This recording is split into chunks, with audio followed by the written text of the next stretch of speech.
before he wanders away too far, can we please have a big round of applause for Bruce Manson?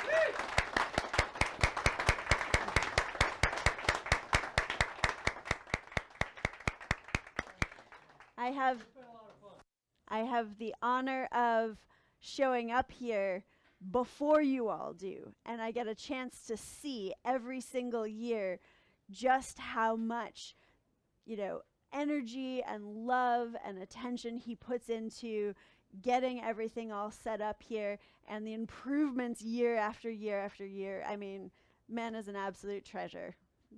Thank you so much. Yeah.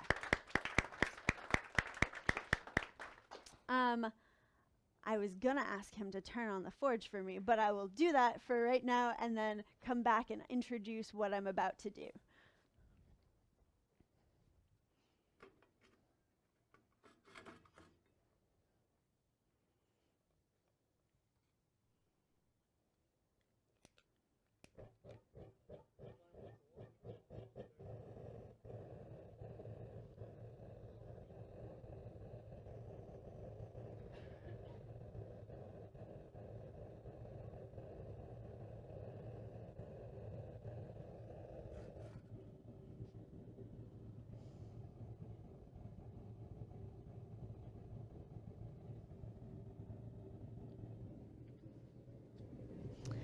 All right.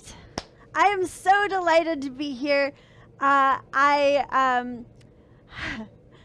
was hoping that by this point in the morning, all of my words would be coming online. I feel like my caffeine hasn't fully kicked in yet. So please bear with me as I'm trying to get my feet underneath me. I am so especially delighted today because we have this amazing technology set up. We've got this television here, which is giving us the view of the anvil so that you are able to see this anvil in exactly the same way that I'm seeing it.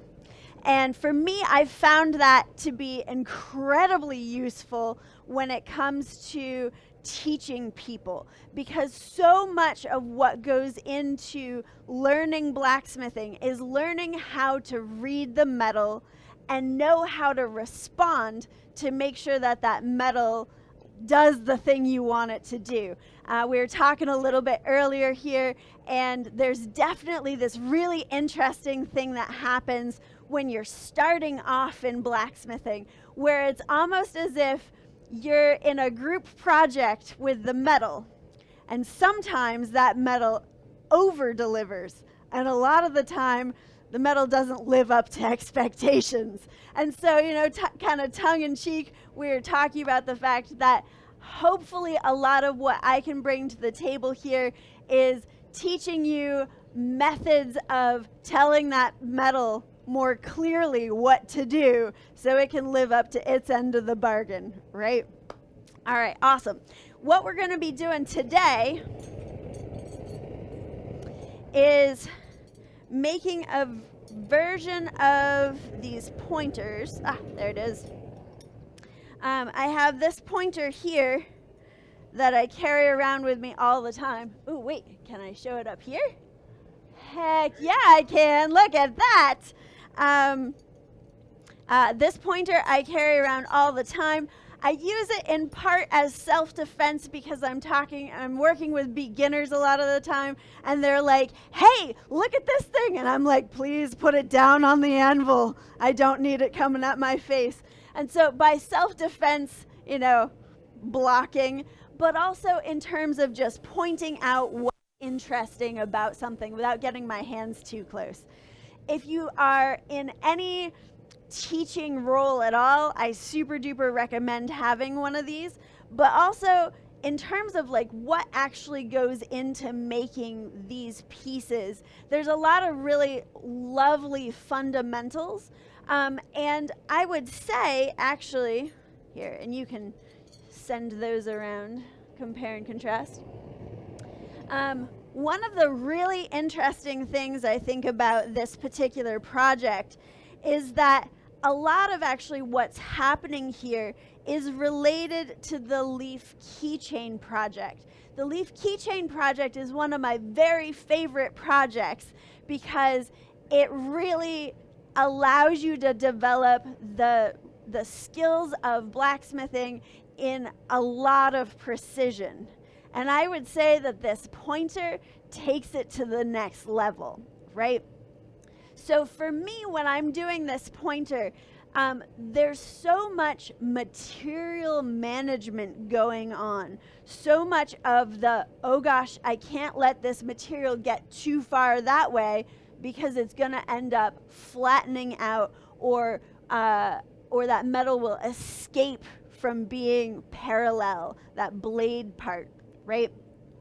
And one of the things that I think is really interesting about this project is that when I made this particular pointer, I made this particular pointer and it turned out to have a double bevel.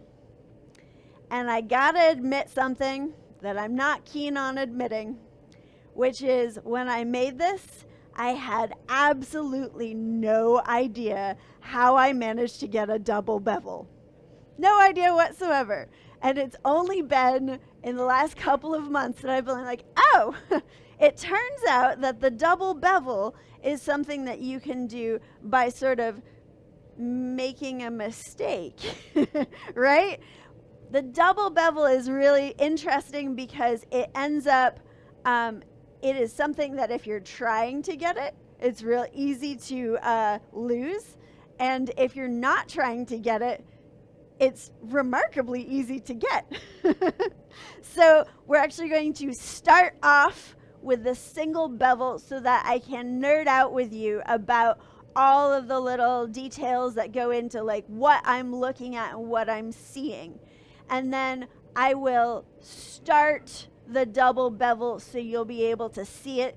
But man, I gotta tell you, doing that double bevel requires me to go into that headspace where me talking is hard to do, right? One of the things I've noticed about blacksmithing is that you've got the doing part of your brain and you've got the speaking part of your brain, and it's real hard to do and talk about it when you're right in doing the nitty-gritty. So I'm gonna knock out all of the talk about the basics. I'm gonna knock out the understanding of the concepts, and then I'm gonna start going silent so that I can play around with getting that double bevel. And hopefully with this amazing television setup, you'll be able to really see what I'm doing. And with all of the concepts we've talked about, you'll be able to go, oh, she's doing that right now. Oh, she's doing that right now. So hopefully I'll have that all laid out for you. All right. Do you have any questions before I get started here? All right.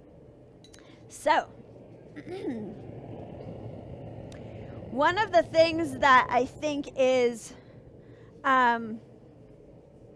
one of the things that I think I bring to the table is I teach beginners.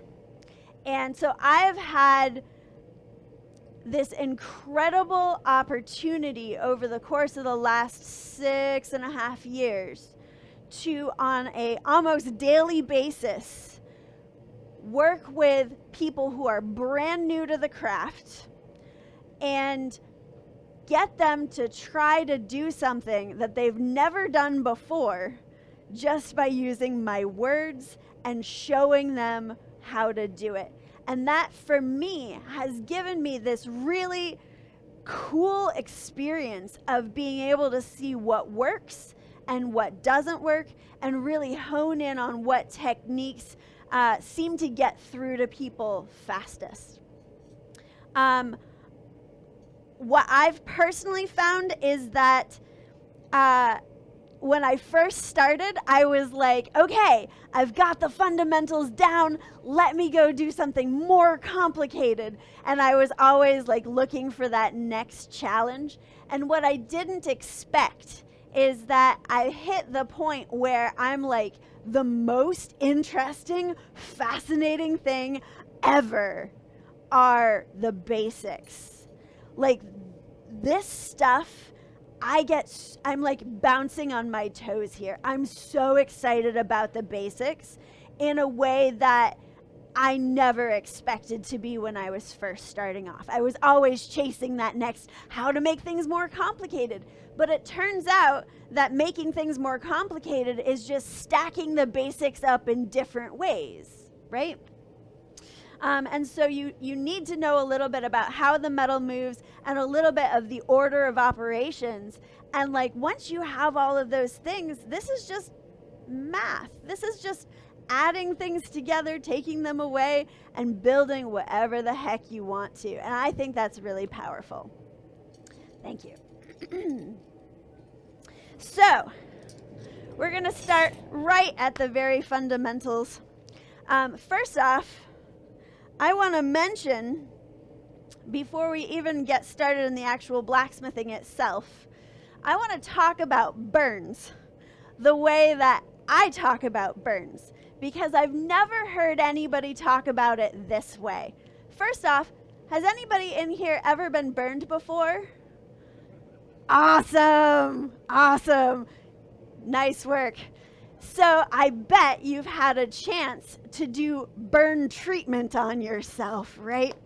So when I was really little and I started getting burned, my mom would tell me, go run it under cold water, and I would go do that. And eventually I started asking her, why do we do this? And she told me, this is to prevent it from hurting, or to stop it from hurting. And well, it never stopped it from hurting for me. And so eventually I was like, well, I don't know why I'm doing this then. So I stopped cooling my burns off.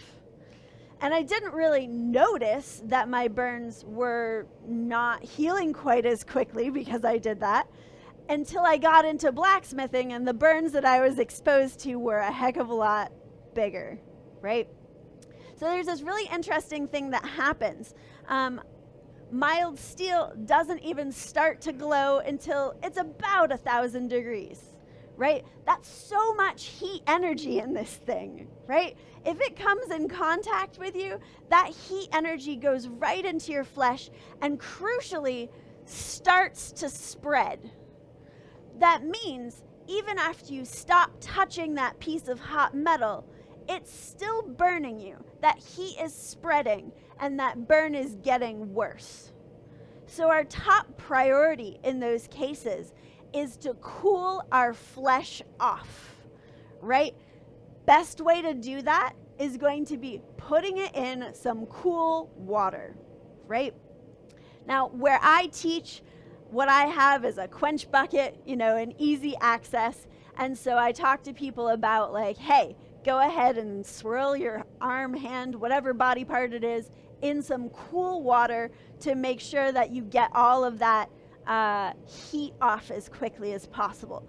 But of course, in places where you've got running water, it's much faster to be able to cool it off with cool running tap water, because that water is going to be taking that heat away from that flesh. And what I've learned is that if you keep it under that water until it stops feeling warm, because if it's still feeling warm, it's still burning you. That heat energy is still there.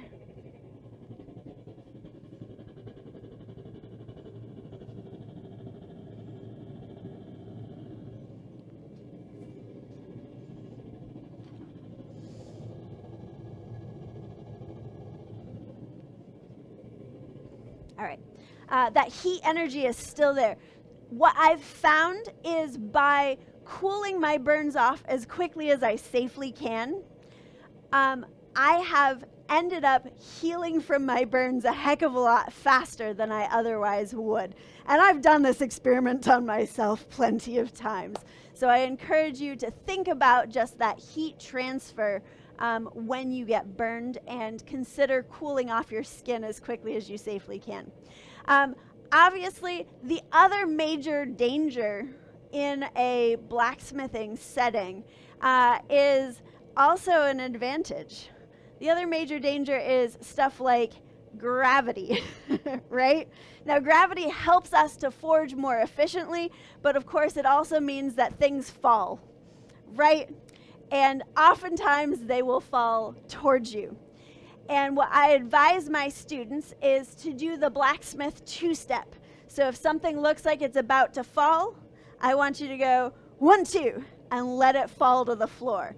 Because, of course, it might be hot, it might be super heavy, it might have sharp edges. It's so much better to let it fall to the floor, and then you can figure out how to pick it up from there, right?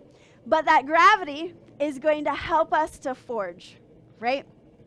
And let's talk about that for just a second here, because if you've seen me here before, you probably know that I like to be known as the lazy blacksmith, right? Because for me, I want to be able to forge all day long. And trust me, I've seen plenty of my students come in and they put 100% of effort into moving that metal, and they burn out in about an hour, right? But I'd like to forge all day long. And so to do that, I need to get some of that energy from things like gravity and inertia. And in order to do that, I need to be able to hold on to my hammer as loosely as I can. You can see here, look at that. I love technology. You can see that the hammer handle on this hammer is flared at the end. So when I close my hand around it, I don't have to hold it really tightly to make sure that it doesn't fall out of my hand, right? And so I actually have my students grab a hold of their hammer, hold it as loosely as they can, and swing it back and forth just to feel how that hammer can swing when they're not putting any energy into it, right? And at the top of the swing, I have folks sort of balance it, because there's that point where it doesn't need to go anywhere. And that point is where I have folks hold their hammer while they're trying to figure out their next move, right? Because we've all been there. We've all been there like, oh gosh, what do I do next? How does this look? And instead of resting your hammer on the anvil, which is also totally fine, there's another option, which is to rest it up here while you're figuring yourself out, right? Because the minute you figure out where that hammer's gonna drop, you can drop it down without losing any additional heat, okay? This is the part where my brain has to catch up with all of the things that I've said. Yeah, is that doing okay sound-wise? The other piece of it is that paying really good attention to whatever tension is in your arm is super helpful for the longevity in the craft. If you're trying to get into blacksmithing for like the rest of your life, it's probably a good idea to not seriously damage your arm in the process, right? Anytime you're holding tension in your arm, A, you're resisting the forces of gravity and inertia, and B, you're setting yourself up for some great tissue damage, which isn't, great. So to be able to allow your arm to fall and let that hammer drop is super useful. Additionally, I want to talk about anvil height a little bit, because it's really important that your anvil be set up so that it's an appropriate height for you. Speaking as a person who is on the lower end of the height spectrum for blacksmiths, it's been really challenging as I've gotten into blacksmithing to recognize that sometimes my anvil's been too high.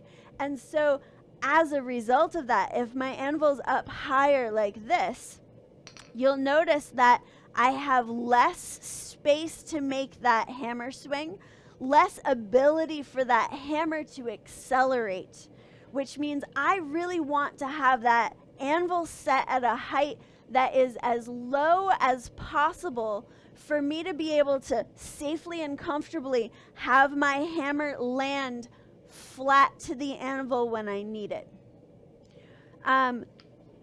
You can adjust the height up or down. I have a tendency of going lower on preference because I can always sort of have a bit of a wide stance if I need the anvil to be up a little higher, all right? The other piece of it is almost everyone, when they first pull their piece of hot metal out, they stand about as far away from the anvil as they possibly can, right? Which makes a ton of sense. When you're standing really far away from the anvil, it feels safer, right?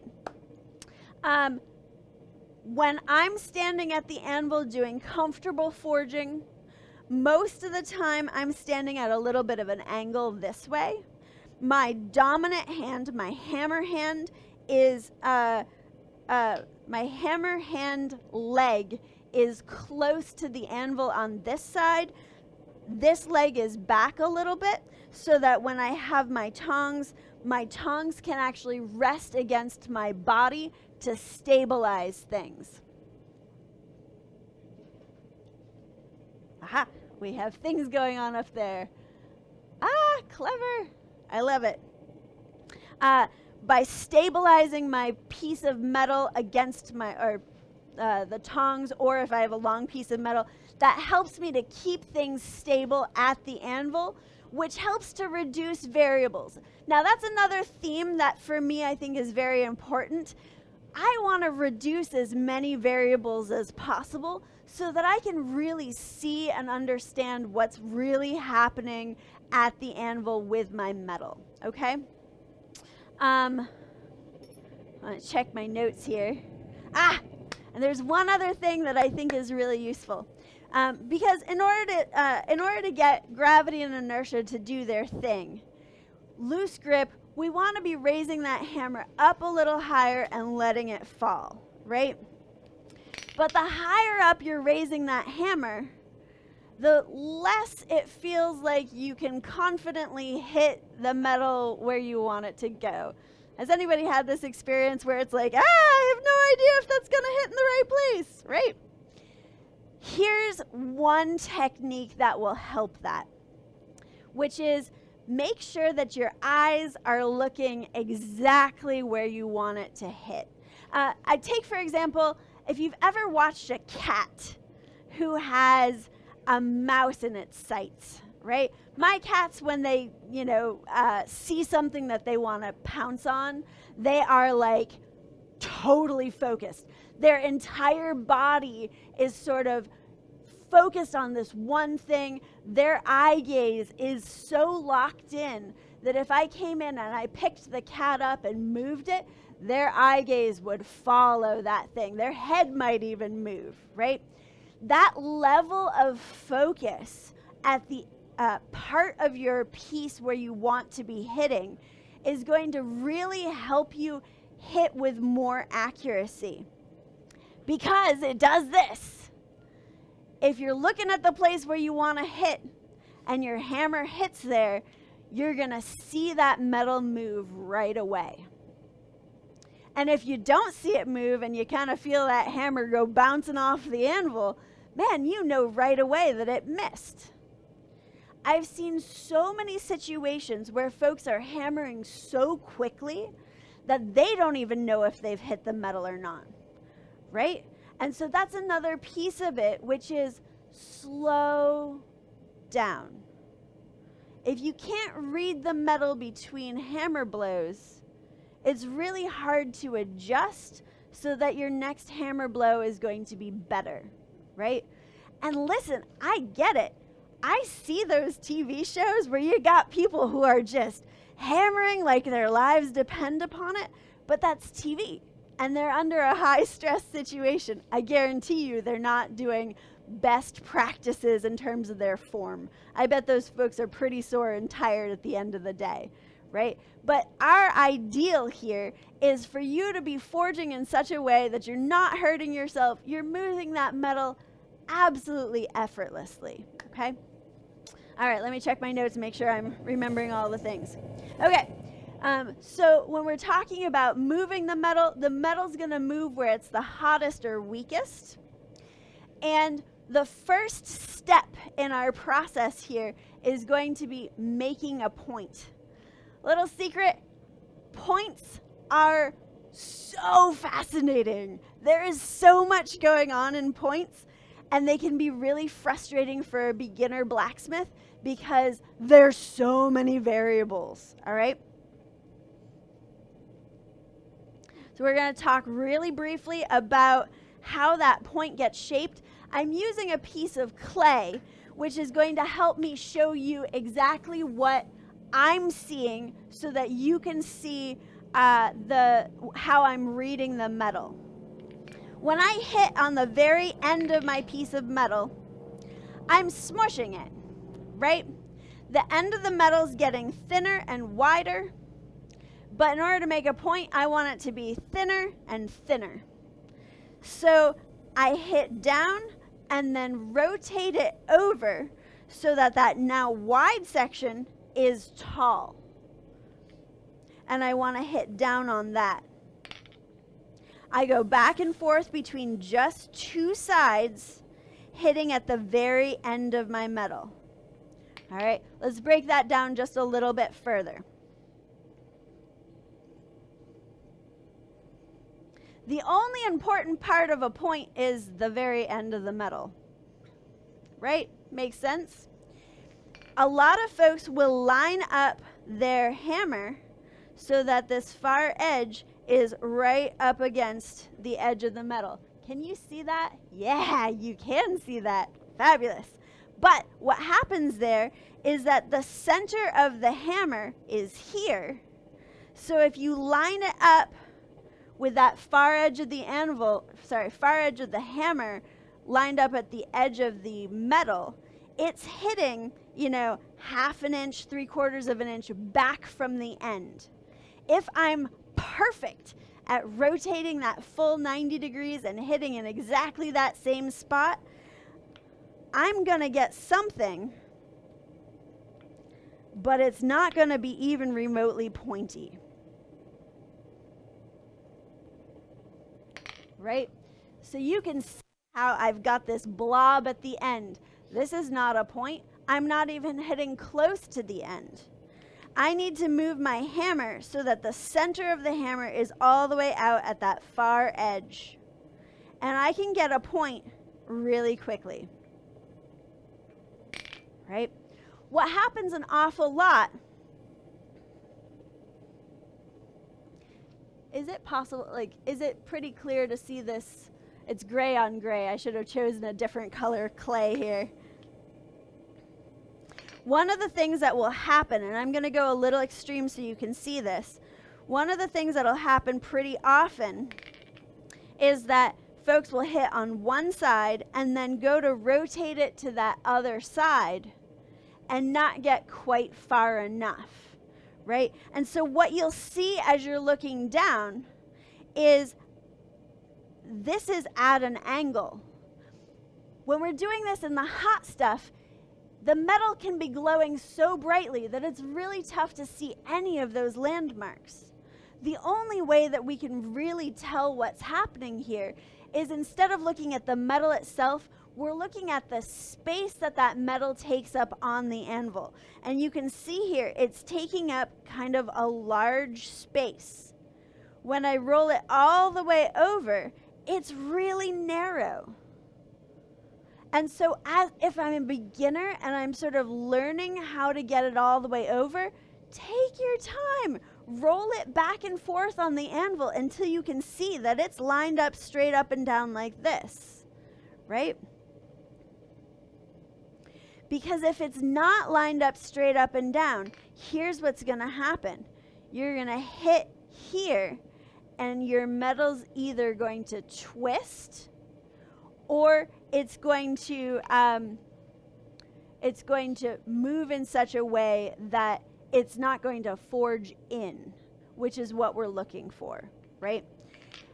Now, this part where we're not keeping it square, spoiler alert, is going to be part of what comes into play on the double bevel, right?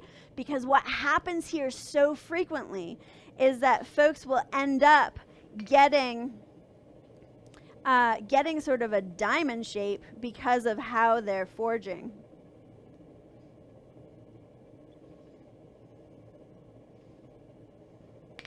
Right? Can you see straight up and down? Does this work? Can you see the diamond shape here? Oh my goodness. You can even see the diamond shape back there. Ah! Yay! Okay. This is cool. So if you get that diamond shape, the troubleshooting to bring it back in line is to hold it up on that sharp edge. And notice, it might be hard to find that sharp edge, but we find it by rolling it back and forth on the anvil. And you see, when it's like this, it's taking up more space. But when it's on edge, it's taking up less space.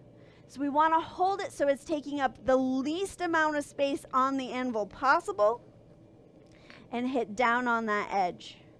That will allow you to go back to doing a full 90-degree rotation and getting a square point. Square points are super valuable because it helps to keep the metal doing what you want it to do. It's like, to go back to that analogy of being in collaboration with your metal as like doing a group project, right? This is telling your group partner what you need to do. You need to stay square, and I'm gonna feed you the hammer blows that keep things square, and the deal is we're gonna make a taper, all right? This helps to get there. To use this piece of metal is what I'm going to be using today. It's 1/4 inch by 1/2 inch. This will sort of give us plenty of material to bring out that blade of the pointer, and it will give us the opportunity to do that really cool twist for the handle. What's happening here is that in order to bring in that point, because it's so much wider in this dimension than this dimension, I want to be starting on that narrow dimension to bring that material in this way. So I'm going to be holding it on the narrow edge to smush it down. And I'm going to be holding it up at an angle so that as my hammer's coming in from the top, it's making an angle on the top, but also it's going to make an angle on the bottom. Full confession here. I'm not perfect at holding my piece at exactly the right angle to get both sides of this point perfectly even every time. I don't even really try. Like, I get it close and then I do a little cleanup afterwards, okay? So I've got a piece cooking in here. I want to mention with my tongs, these are a set of tongs that are really, I think, beautifully designed for flat bar. This allows me to hold things really securely. I just got these from Blacksmith Supply, and they are Tom Tong brand tongs, which I really like. They hold up really nicely. So let me put my hearing protection in.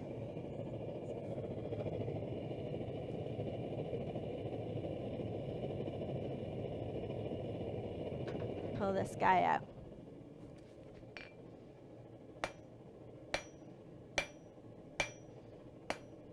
Driving the metal flat again, flipping to that other side.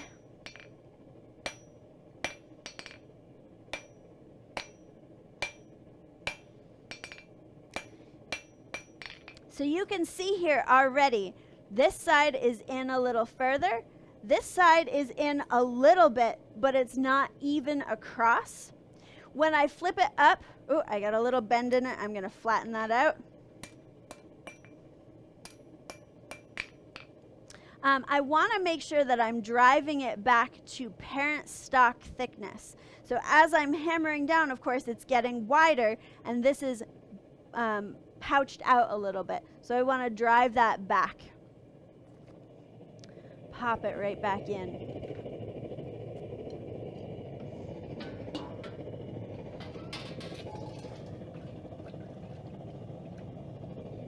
Now for the way that I'm doing these points, I often don't go quite as stabby on the very end right off the bat. I do sort of a blunt point and then come back here and neck this in just a little bit. Because the metal's going to move where it's the hottest or weakest, I need to neck this in so that I can kind of get the back end of that blade to pop out with my peen to bring that material out. But I can't go too thin on this because that's going to provide some instability. The metal's going to want to move all over the place right there. That's where we're headed to.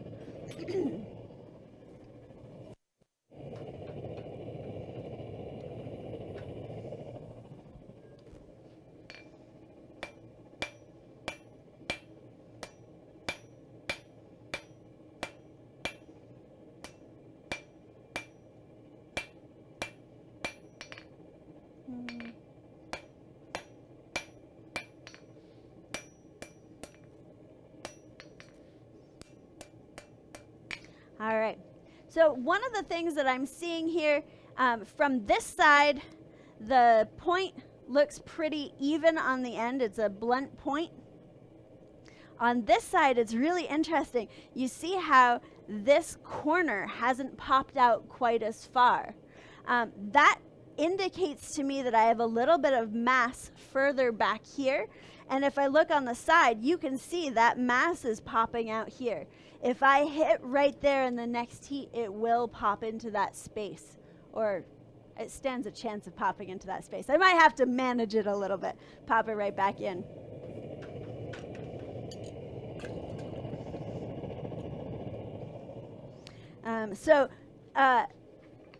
Our ability to see if something is even really helps us to be able to identify places where we need to manage that metal a little bit more, right? If it's not even, that tells us something about what we need to do.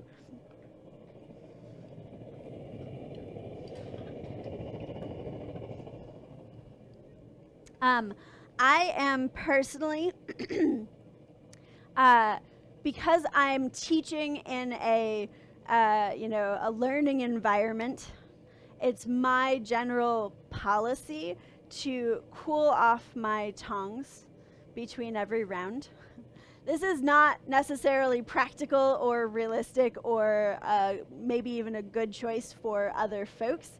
But for me, I really like it because it helps me to know that my students are not going to get accidentally burned on their tongs.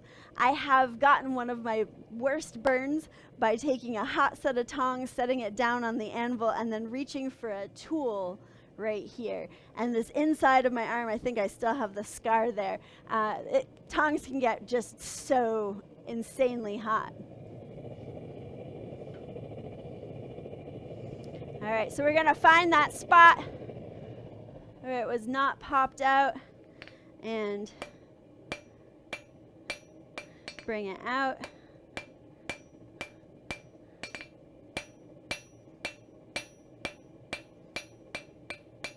So that is evening out there.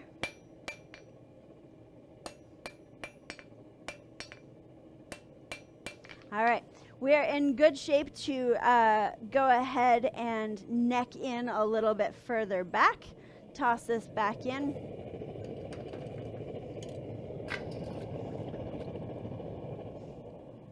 I'm going to be using the guillotine to do that. Guillotine is a great way to get something to be fullered in from the bottom and the top at the same time. I shaped these dies early on in my career. They are definitely not even.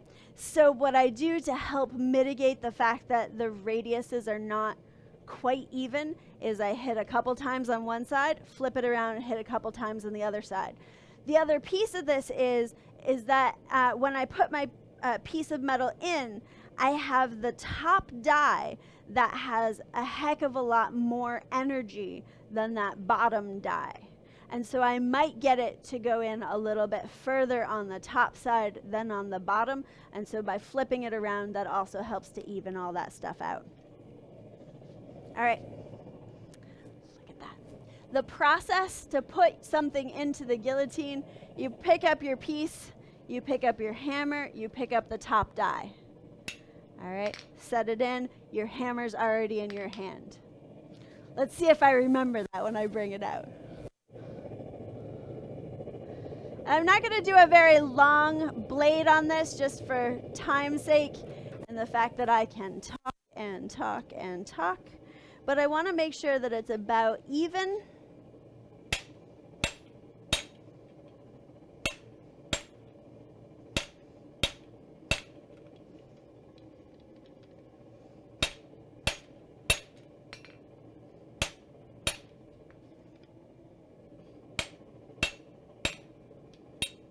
All right. So if you're able to see what I did, I held it on one side, tap, tap, tap, rolled it over, hit down on that flat facet, and then flipped it over and did it on the other side. Basically, as I'm hitting down in, that metal's getting wider, and I wanted to drive it back in. I don't necessarily want this to be fullered in from this direction. I just want it to be at least back to parent stock thickness. Let me toss it back in.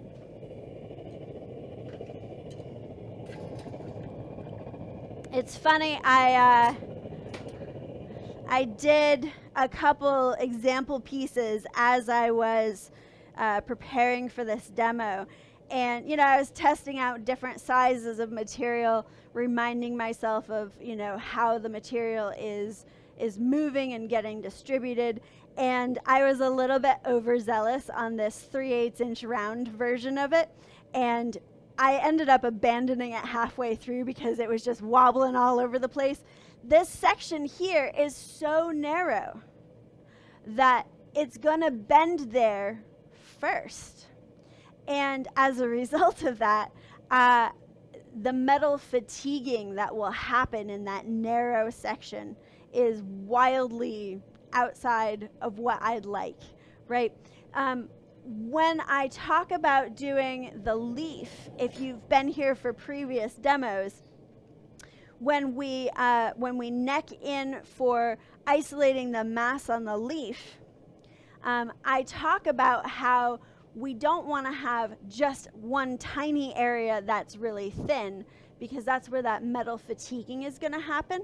I actually suggest making a much longer area thin so that the fatiguing can be distributed over a larger area, which will provide resilience to your metal. And it's the same thing over here. This is also the case here. It just so happens that the design on this is a little bit less conducive to making a longer taper there. So I just have to be careful is what I'm trying to say. So I'm bringing this back down and in, and I am pretty happy with that, although it's a little bit more on one side. Knock it back in. Yeah, that's good. All right, pop it back in. So,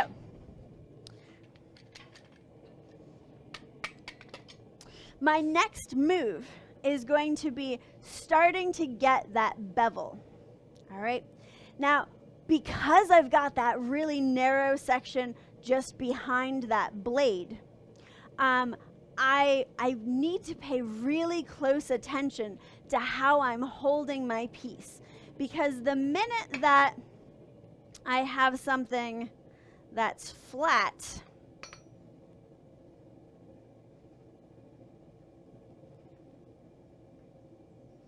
let's make it flat like this. We're gonna neck this part in. thinner. So if I'm taking my piece and I'm just even really subtly holding it up off the anvil just a little bit, if there's air under here and I end up hitting here, it's going to go flat to the anvil. And what's going to happen? Either, if I'm being really responsive to how the metal moves, I'm going to let my tongs twist and it's going to set flat to the anvil. But if I'm not paying attention to what's happening with these tong hands and I'm just holding it steady, it's going to twist, and it's going to twist right here. All right? The great news is if you can unconsciously twist something, you can consciously untwist it. So if you're paying attention to how this happened, you can do it in the opposite direction consciously, right? Which is I can hold this so that there's air under this other side and hit down, and it will move into that space. All right?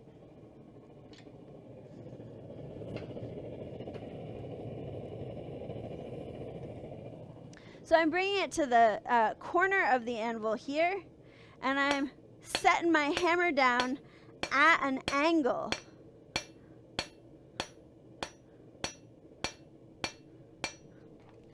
Working on the other side. And as you're seeing, it's kicking my piece back across the anvil. There's a real subtle equation that's going on here, which is if my metal is hot enough and the angle that I'm hitting it in at are right, it's going to smush. If it's a little bit cooler, it might scoot. Or if the angle of my hammer is a little bit too low, I guess that's the best way to describe that, it'll scoot across the anvil first. So I want to watch to see if it's kicking back and stabilize it as best I can, either by adjusting my hammer angle or popping it back into the forge, or both.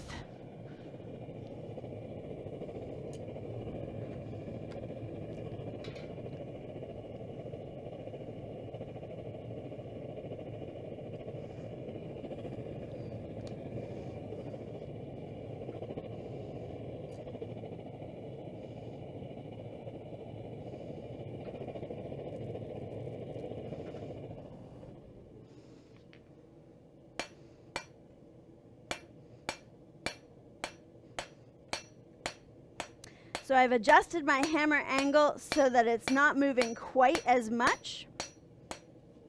But probably when I come back here, yeah, it's scooting a little bit. So now you can see I've got a little bit of a facet going. In the center of my piece, I have kind of a wide, flat line.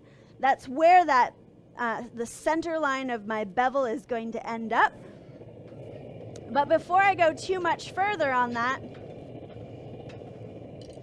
I need to go back in and touch up my point, and then come back in and drive that line back in.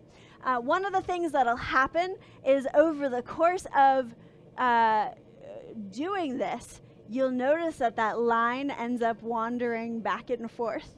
You do one side, the line will come over here. You do the other side, it'll come back. We're always in this dance with the metal. It's a little bit like that thing that they say, airline pilots are off course 95% of the time, but they still make it to their destination because they're doing course correction all the time. And that's all you need to pay attention to. It's okay if it wanders away from where you want it to go, so long as it's not getting too thin or too extreme, we can usually coax it back. You know, you don't have an airline pilot that's going way off over here. They're doing course correction as quickly as they notice they're off, right?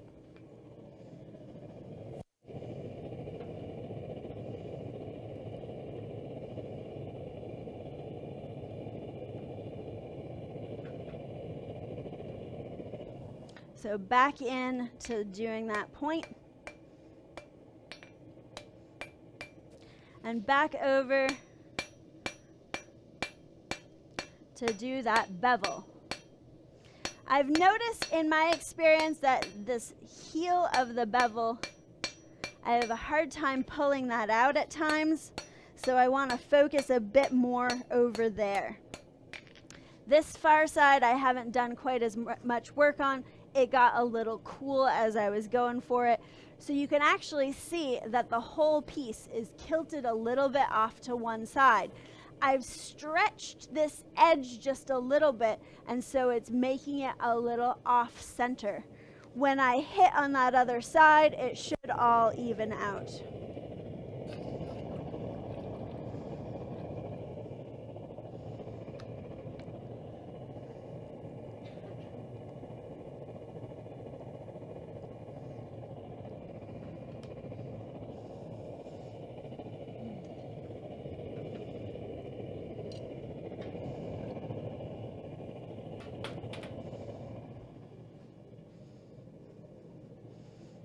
While we're waiting for it to heat up, does anybody have any questions so far? Yes? If you don't have a guillotine, how do you make that inset? What's the easiest way to do that? Great question.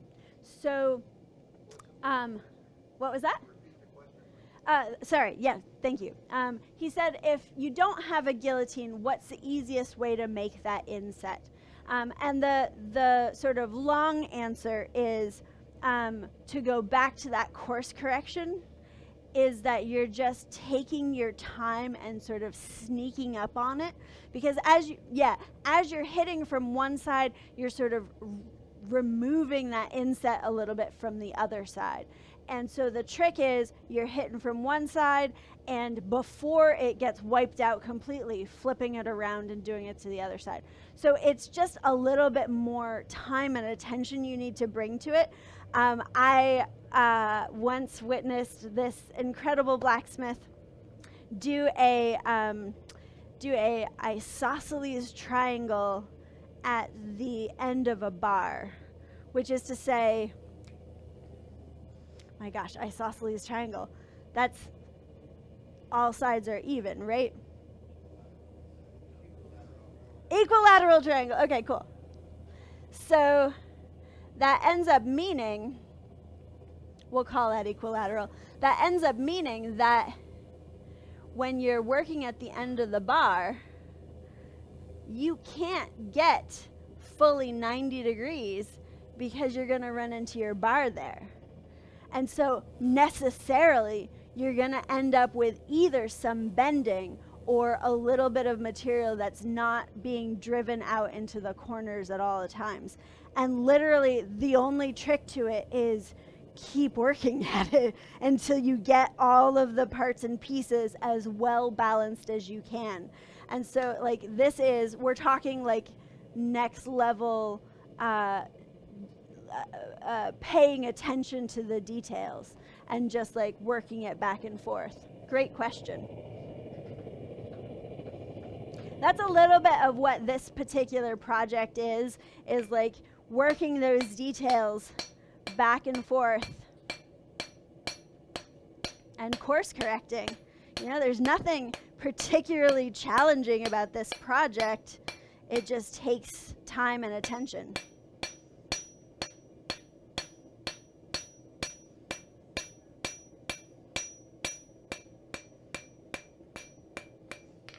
All right, so we're starting to see a sharper line there. And it looks pretty centered now, although up at the end here you can see this line has wandered a little bit on this side. So the whole piece is centered, but that line is off this way. Now, these pieces are not blades. They're not knives, at least. As pointers, it doesn't really need to get super thin on the end. And even if it did, what's the line? If a blacksmith will a keen edge when forged thick and file thin. So the idea, generally speaking, is not to be forging it super, super thin. But if you did want to move that blade out or widen that blade section, you would be using the peen of the hammer. That peen of the hammer is going to drive material in two directions. Has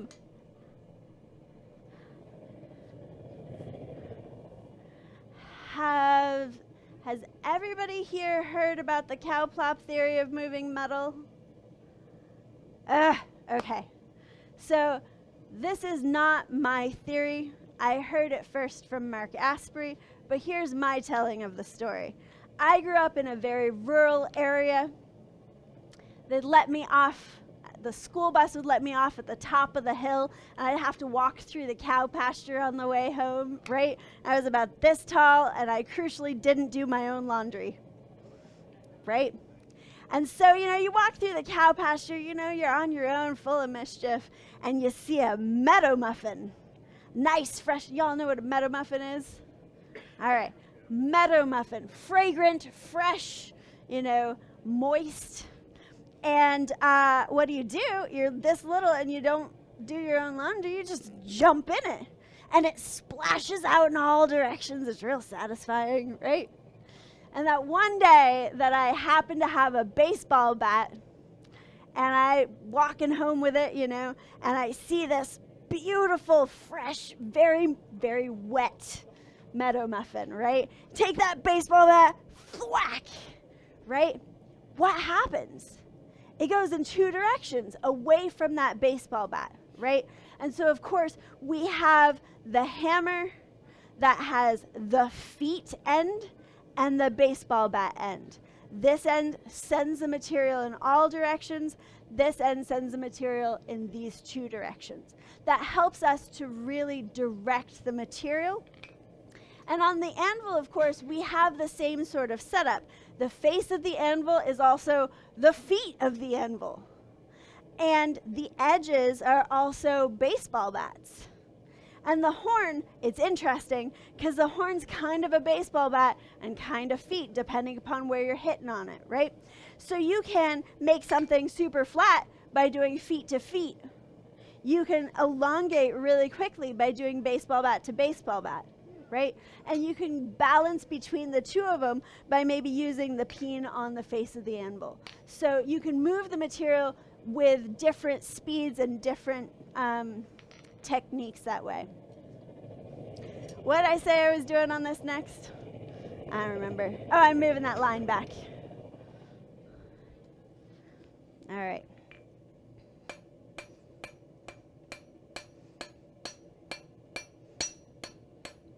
All right, so I've moved that line back. I'm flipping over to the peen to just get this a little bit wider. Running out of heat here.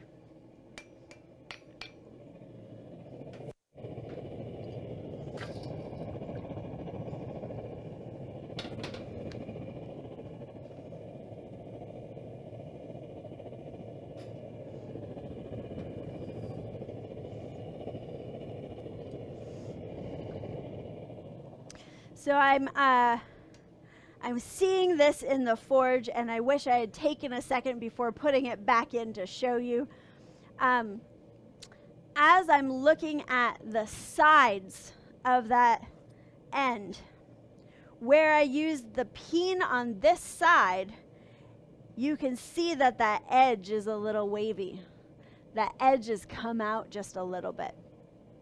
And that's what happens, when you're using the peen, it's going to pop out, right? And so you can see where it's popped out and then the spaces where it hasn't, and that's where you need to focus your next couple of hits to bring that all out evenly. When you then go and hold it on edge, you can see here on this edge, it's a relatively flat, even line. I got this relatively even through here. And on this side, I can't point without my pointer. There's this little notch right here. It's really, really sort of subtle, where the material is not popped out far enough to fill in that part of the edge.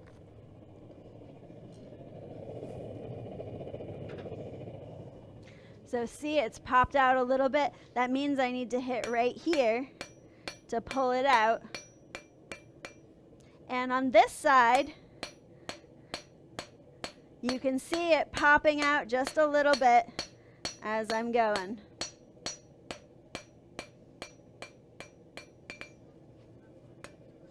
I want to come back through here and do a pass with the feet, the face of the hammer, to even that out, remove some of those hammer marks, get that metal to settle in where it needs to go.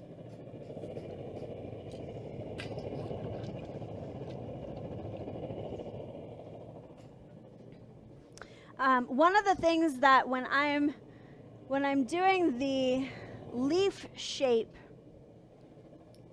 I oftentimes will isolate that mass, draw out the sides of the leaf with the peen, and I don't spend an awful lot of time really even touching the point of the leaf after I've made it.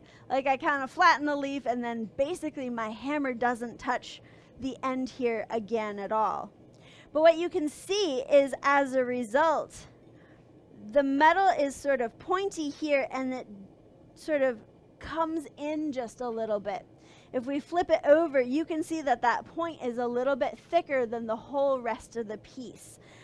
If I had wanted to make that nice and even, I would want to manage where that material was going, hold it on its side, hit down to move it out into that space, and then redress that point.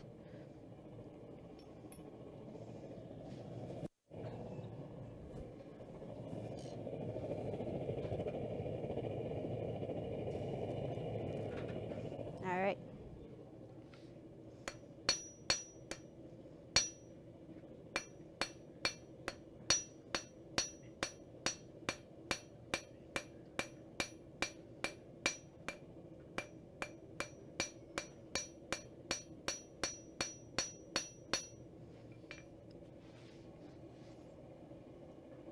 So right now, if we're looking at that edge, you can see this is relatively even. It ducks back in here a little bit, and then notice how thick that point is still. I really haven't touched there very much.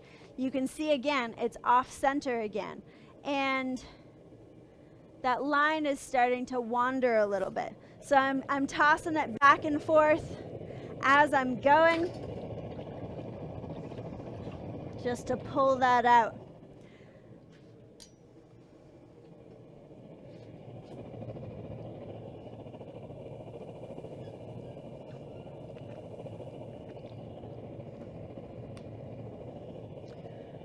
What was I gonna say?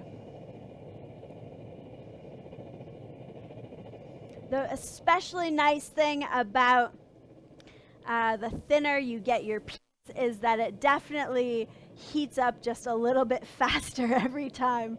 That heat gets absorbed a bit quicker.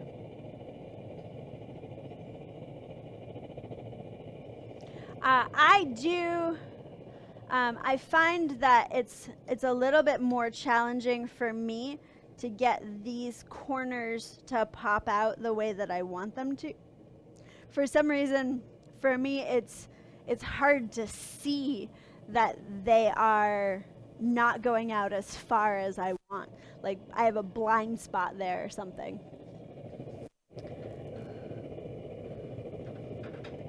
All right, working on the other side.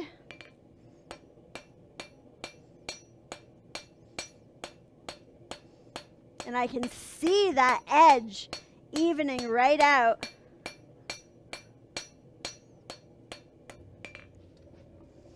All right. So check it out. This part here is beautifully even. My point isn't quite thin enough, so I'm going to do a little work on that point. But check it out. I still need to work on this side just a little bit more. You can see how it's notched in a little bit here. But we're getting really close on this.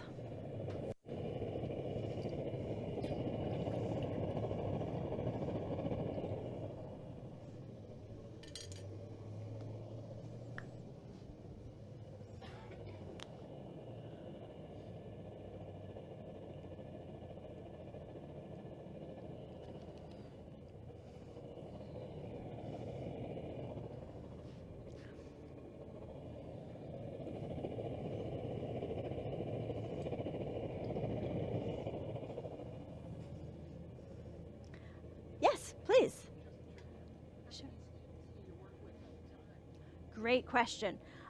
It depends a little. Sorry, the question was, how many students do I work with at one time? In my current school setup, I generally try to keep the intro classes pretty small. In general, I'm working with 2 to 4 people in those intro classes. I think it helps to reduce the variables, right? So you're not like in a setting where you have lots of people that you don't know and you're worried about being like the slowest person or not understanding things in front of all these other people. I like to keep those variables as small as possible because, in my opinion, the learning process really requires you to feel safe, right? And if you've got somebody that's like blazing along and you're just like, you're the slowest one in class, which was me for years, it can feel really overwhelming. You can feel really rushed. And truly what I want to tell people is slow down. It's okay. You're moving at your own speed. And like literally, if we take the time for you to learn at your speed, you're going to catch up sooner than you can imagine.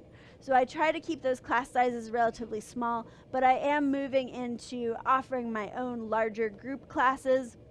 And of course, I teach at other places where the classes may be as large as 12 people.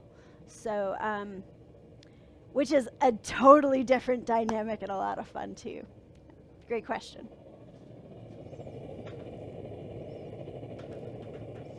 All right, popping this out.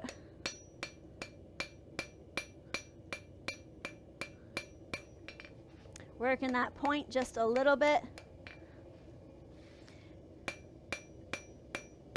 As I work this point, you can see it slides over a little bit, right? It's over this way now. I'm going to need another heat to bring it back, but I've gotten it a little bit thinner. See, much thinner on this side than on this side. One of the things that I find is interesting is that when I get some beginners,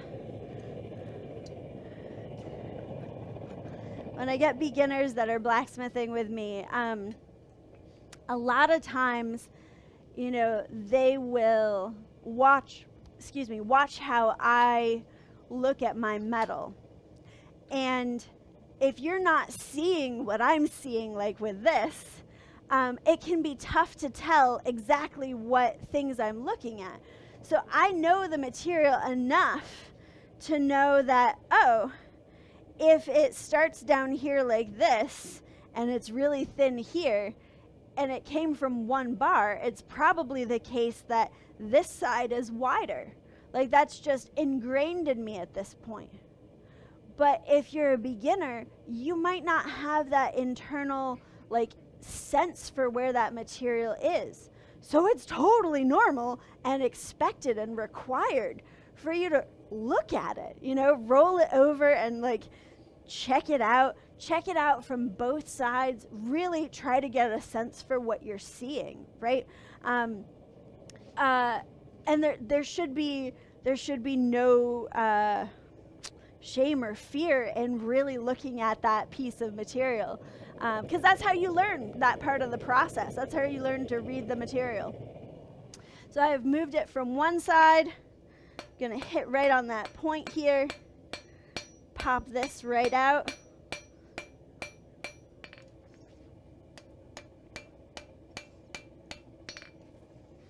It's getting too cold.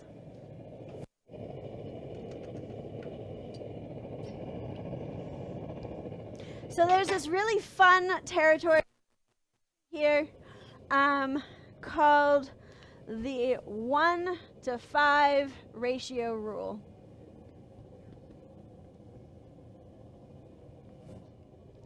And this basically says, hey, it's a property of the metal that if you got something that's really long and thin and you hit on the end of it, it's going to buckle. So you're going to end up getting something that looks like that. right? If it's a little bit shorter and fatter,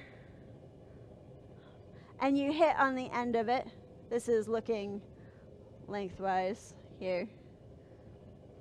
If you hit on the end of it, it's going to forge. It's going to smush in instead of bend. All right? If you're getting this buckling and you really, really need it to be forged instead of buckling, it's okay. All you need to do is flatten this back out and course correct. Really gently hit down on that edge and then straighten it out. Hit down on that edge and straighten it out until you drop below that 1:5 ratio. When I say 1:5, I mean if this is 1 unit wide, and then that's 1 unit, 2 units, 3 units, 4 units, 5. I definitely didn't draw this the right way. You know, if it's longer than that, it's definitely going to buckle. If we're at 1 unit, so that's a 1 to 3. That's definitely going to forge in really nicely, okay? Does that make sense? Words are sometimes hard for this thing. All right, let's take a look. Oh, so making that point, getting that point in there, I'm running into that 1:5 ratio rule, so I don't want it to buckle over if I miss hit, right?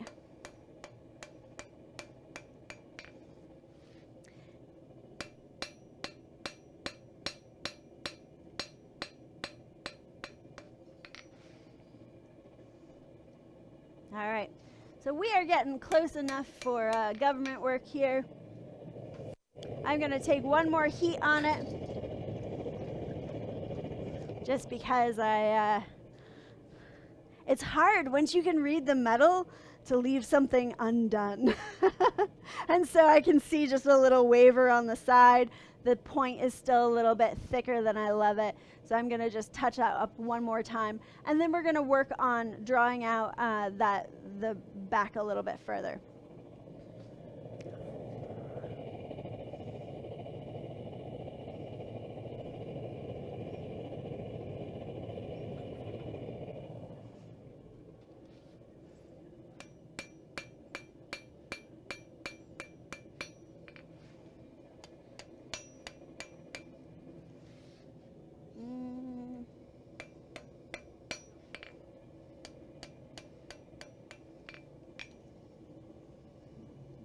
So this edge is much thinner than this edge, and you can kind of see this side is just a little bit bigger than that side.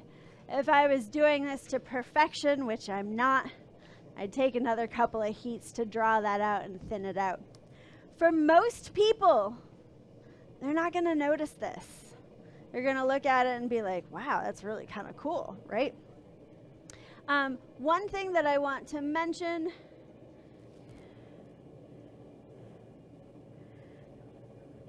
so I got just the tiniest little twist in this. As I'm holding this part, come on, tongs. As I'm holding this part up and down, you can actually see just a little bit of the back side of this. So this part is slightly, really subtly twisted that way. And that is likely because of the fact that I was holding it. Let's see, I must have been holding it here for it to twist that way. So I didn't hold it totally flat here. All right. So what I'm going to do is I'm going to draw this back just a little bit so we can talk about drawing out. Yeah, and then I'll flip it around and do the other side. I've got this really neat little end to put on it.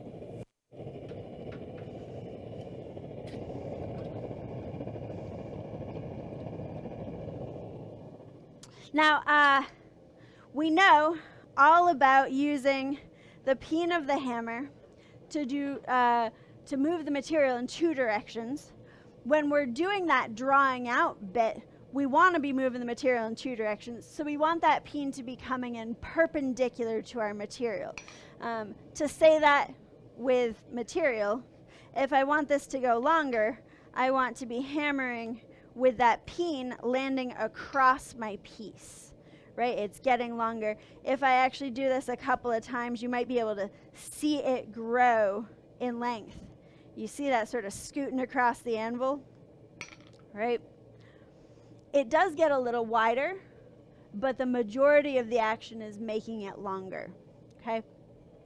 Now the challenge with this is that when I'm holding my hammer to use the peen to draw something out this way, I'm holding it so that my hand is directly over the hot stuff. Let me tell you, this does not encourage lazy relaxation, right? This encourages tension in my arm, right? Tension leads to injury, it leads to fatigue, it makes for not as great a day. So if you're doing this an awful lot, it's really nice to have this really cool invention, which is the diagonal peen. Ah, right? The diagonal peen allows you to put things perpendicular while holding your hand safely away from the hot stuff, right? And I'm super excited because yesterday, the order that I placed for a double diagonal hammer came in. And so I have these 2 brand new, never been used double diagonals. The double diagonal is so useful because, as it turns out,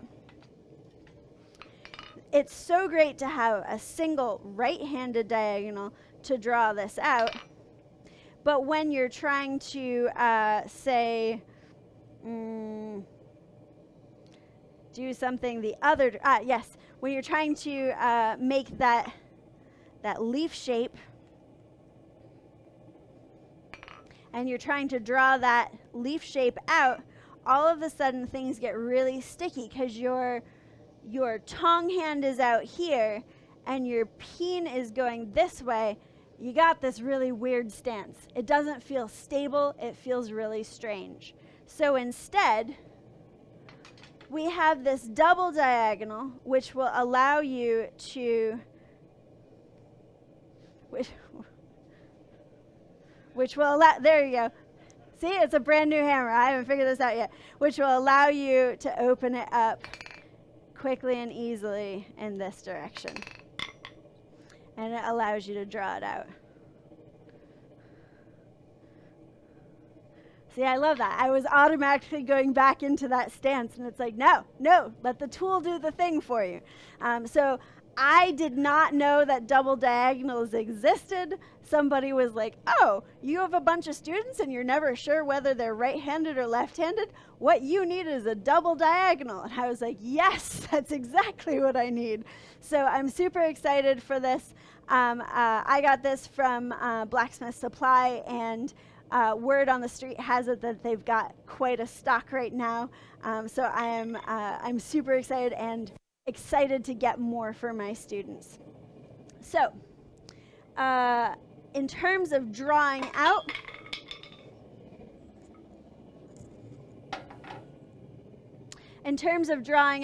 I want to set that blade out over that far edge of the anvil. Let's get that blade shaped. I want to set that blade out over that far edge of the anvil and draw this back a bit, just to ease that transition, make it look a little bit better, okay?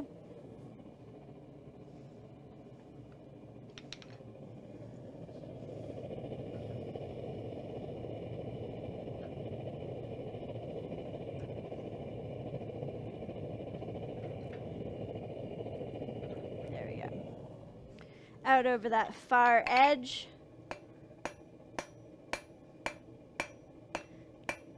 Ooh, that fresh new hammer smell.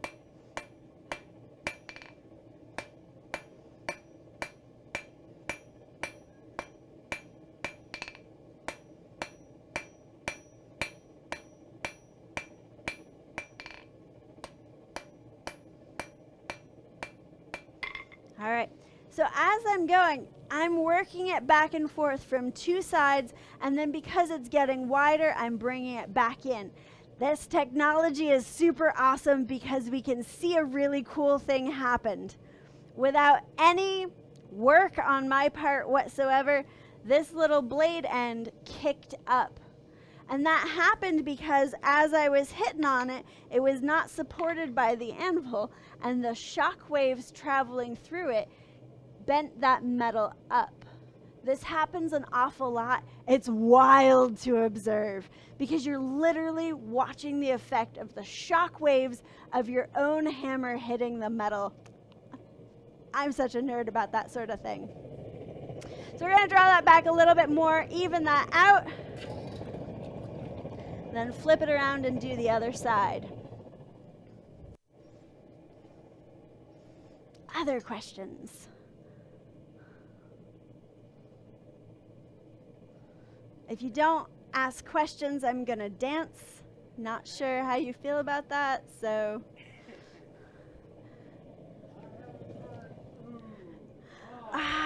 It's true, it's true. It's funny, I haven't done a lot of like, all right, look at this. How amazing this is. I should probably do that. Yeah, no, it's true, it's true. How about this?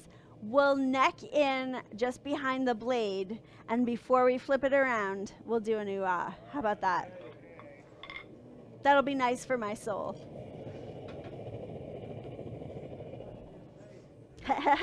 It's true, it's true.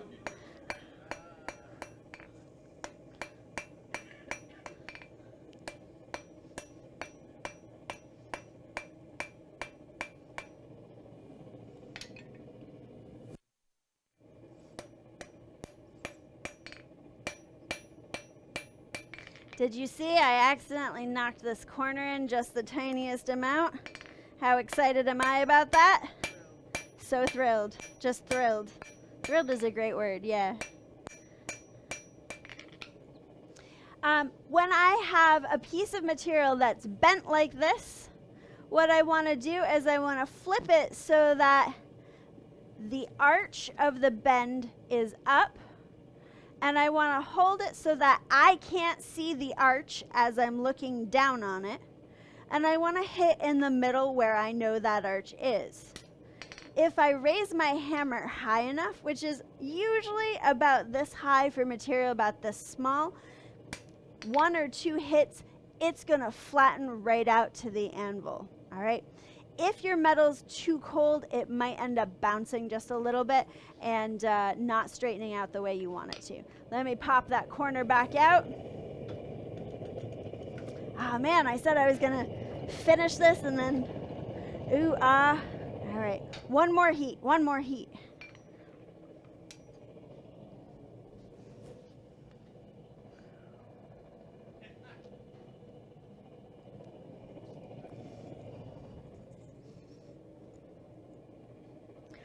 But it's really nice to have that information about how you're reading the material, because if that material has wandered into a place that you're like, I don't even know how I did this, right? Which has happened to me so many times.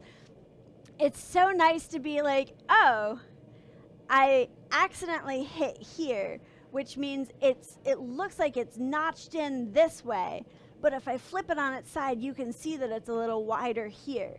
I want to smush that back in, so I want to hold it where I can see that notch and hit down, and that material is going to pop right back into that space. Hopefully.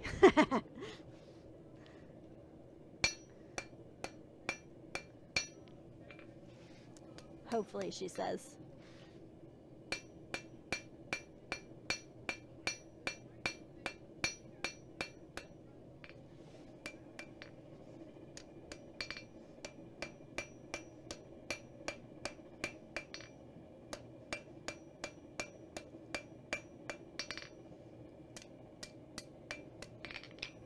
All right, check it out.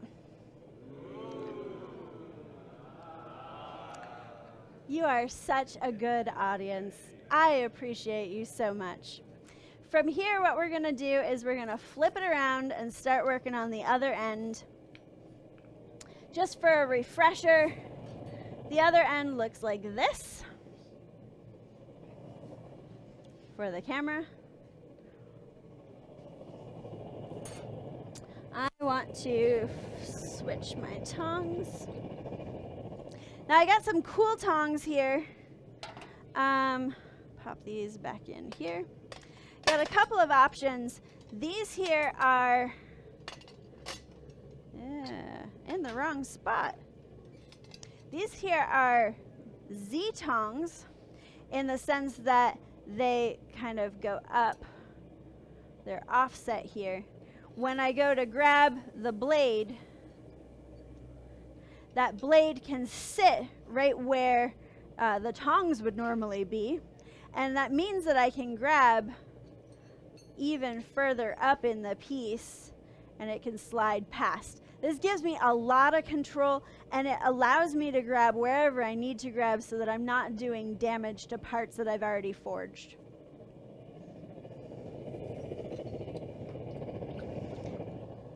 So the concept on this is going to be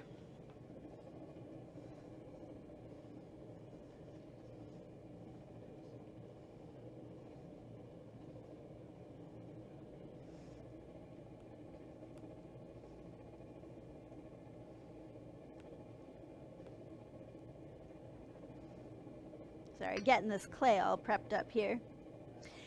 See, it's a really cool type of stock because it definitely falls in the 1:4 ratio side of things, which means I can forge it in pretty easily from the side and not have to worry about it bending over.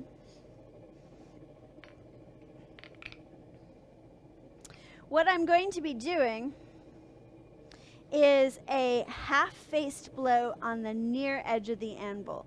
I've got about, if memory serves, I've got like 1 inch to 1.25 inches of material that I'm going to set out. Hit on, half off to make it notch in like that. That isolates this mass, and what I want to do from here is to start drawing it out. Because this is a smush, it's gotten wider here. I want to bring it back to the face of the anvil and continue to draw it out using the peen.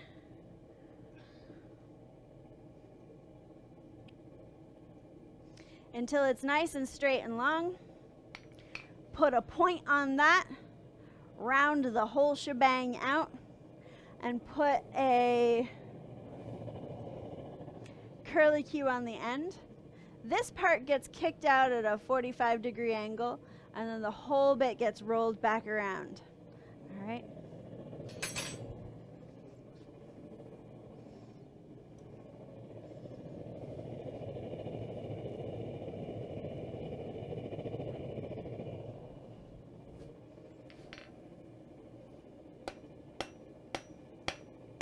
Holding it really steady at the anvil here is super crucial to make sure that you're getting just one little notch instead of multiples.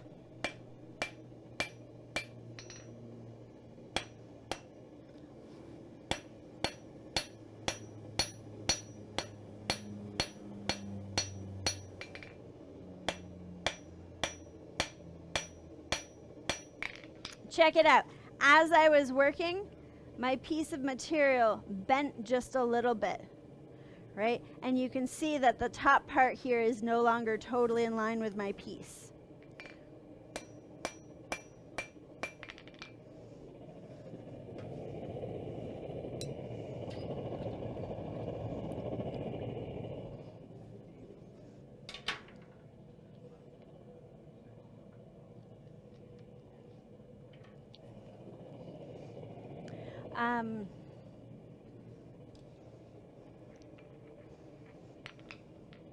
I had a thing to say, and then I got distracted.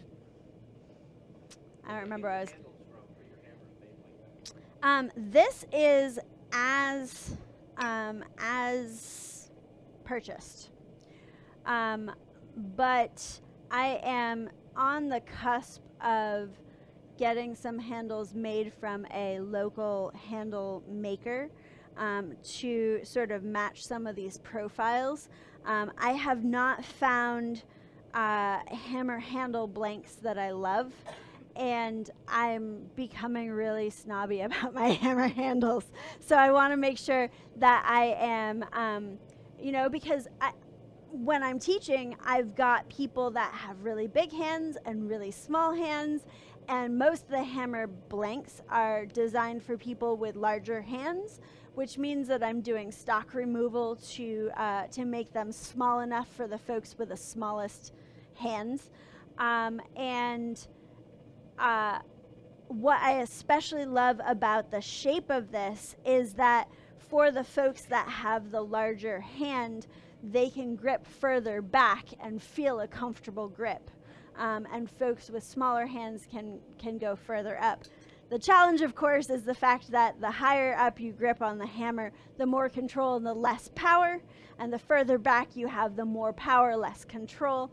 And that ends up tending to mean that the folks with the smaller hands, who tend to be slightly shorter, smaller people, who might have a mechanical disadvantage to hammering, they have a tendency of holding the hammer in a place that is disadvantageous for their hammer swing.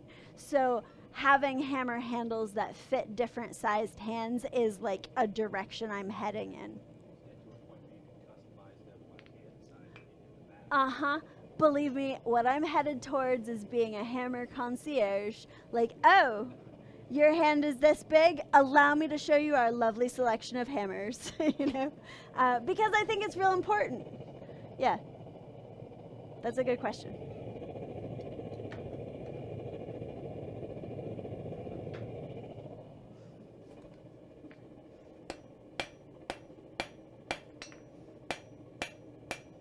Ooh, I can use my double diagonal. Look at this. I'm so excited.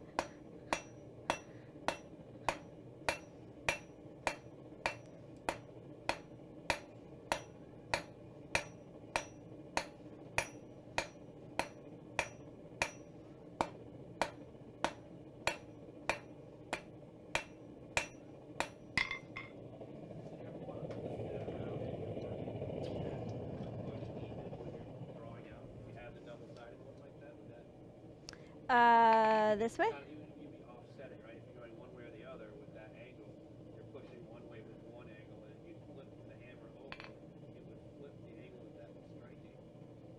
Kind of even out when you're drawing out. Let me see if I'm following correctly. Suggesting to flip. So let me say this. You're watching the first moments that I've ever used a double diagonal.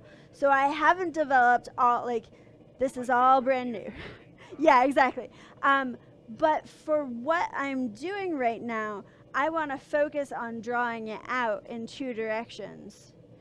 If it's going a little bit off kilter, I guess I could flip it around and sort of use it almost as if it was the feet.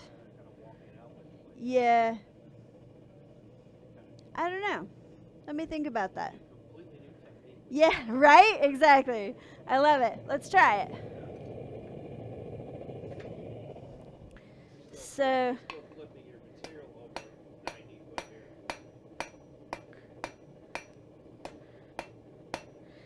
I'm hearing you suggest it as almost a way to flatten it. So as planishing, I don't mind it. I don't know. I don't love that. Yeah. Like, I mean, with the feet, of course, I would be using the feet to flatten everything out. Like if I've got all those little ridges from using the peen, I want to take the feet of the hammer to knock those in. And I can imagine using the other directional peen that way to sort of cover a bunch of these points all at once. What I just saw, though, was that one of those points went off to the side, and that's not. Yeah, it's almost like it's a brand new hammer, and I haven't played with it. Switch hands, I love that. Yes, allow me to just. Next up, hammer juggling. Woo!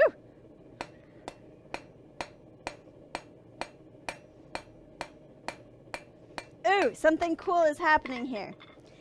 Can you see?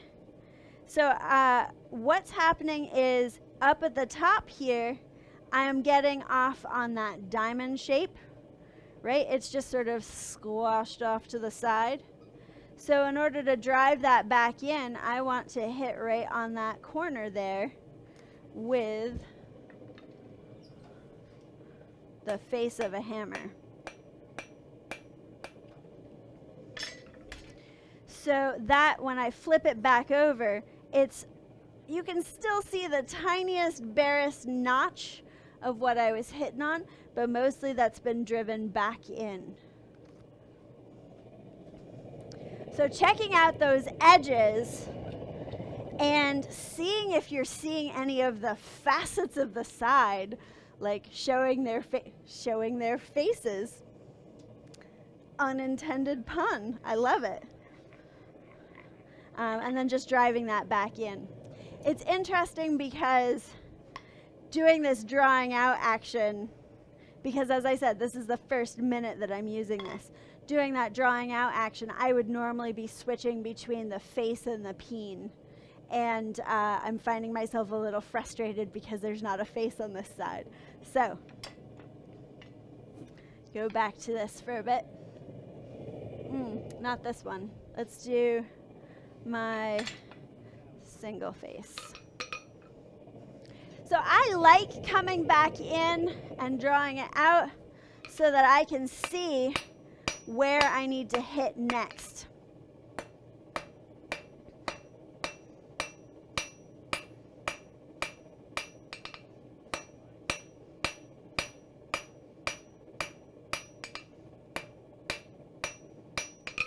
Now, if I want to do this, this sort of a thing, we've got a little math that we need to work through.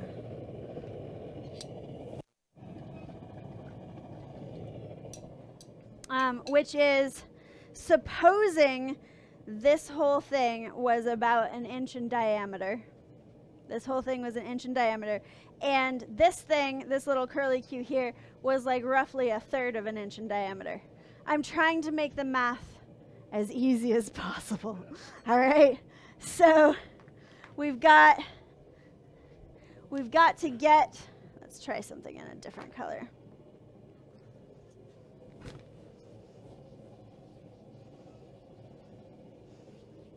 We've got to have enough material to make it all the way around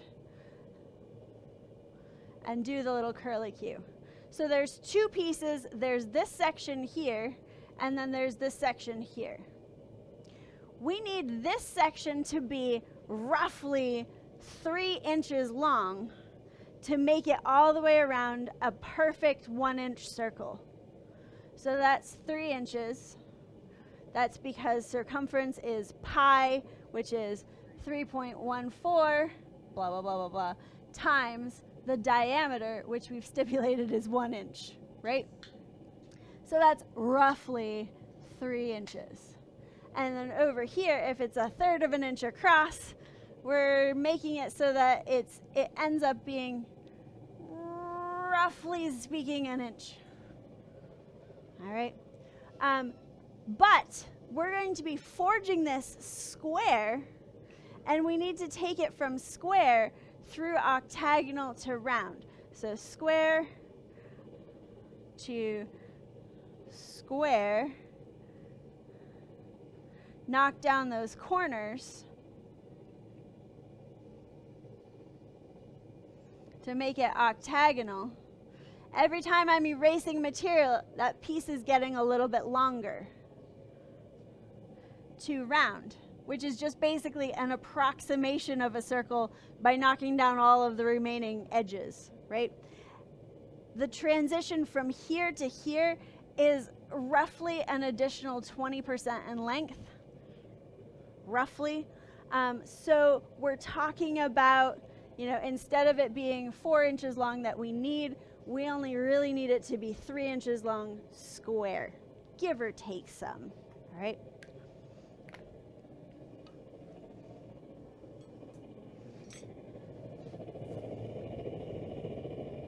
This is not 4 inches long. I need to do some work.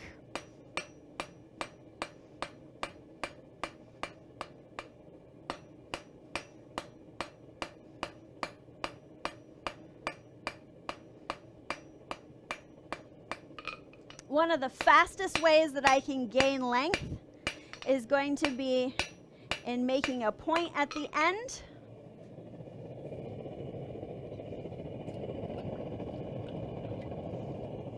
Because I'm tumbling it from side to side really quickly, I'm working from both sides.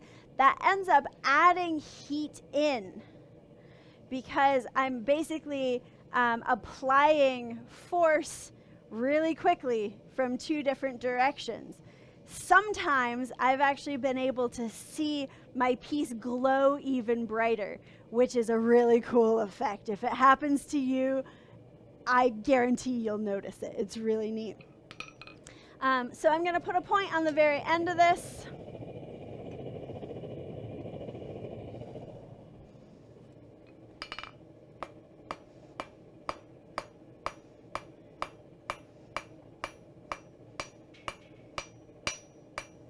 And then draw it back.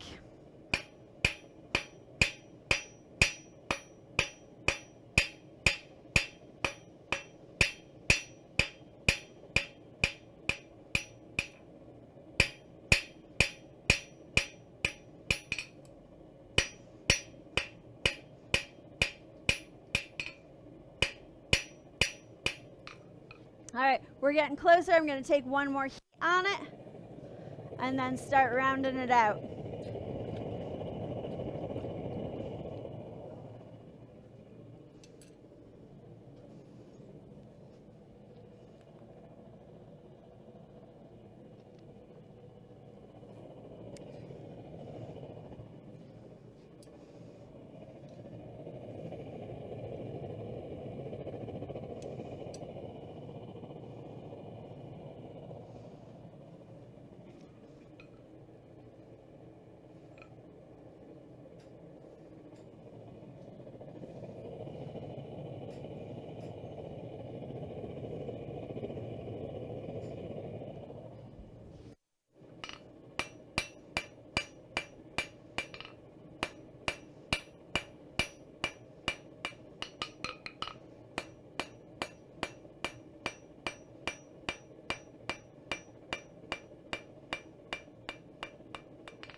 Oh no, the TV will turn off automatically.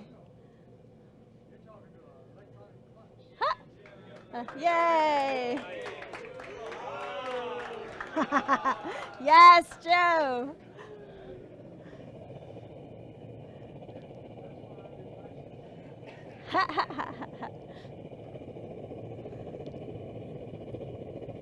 All right, so I'm evening it out. Knocking it down by holding it on the diamond on those edges.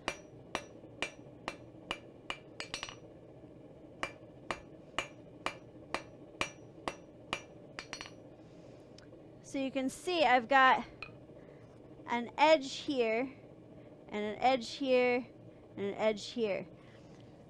If you want it to be perfectly round, you want those edges that you've knocked in to be as wide a flat section as the original faces. Like, make it as perfect an octagon as you can.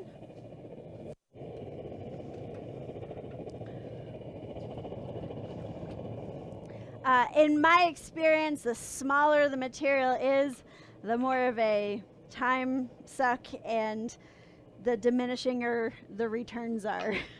So especially at that very point, I don't spend a lot of time trying to make that super octagonal, but further back where I have a little bit more control, I might futz with it a bit more.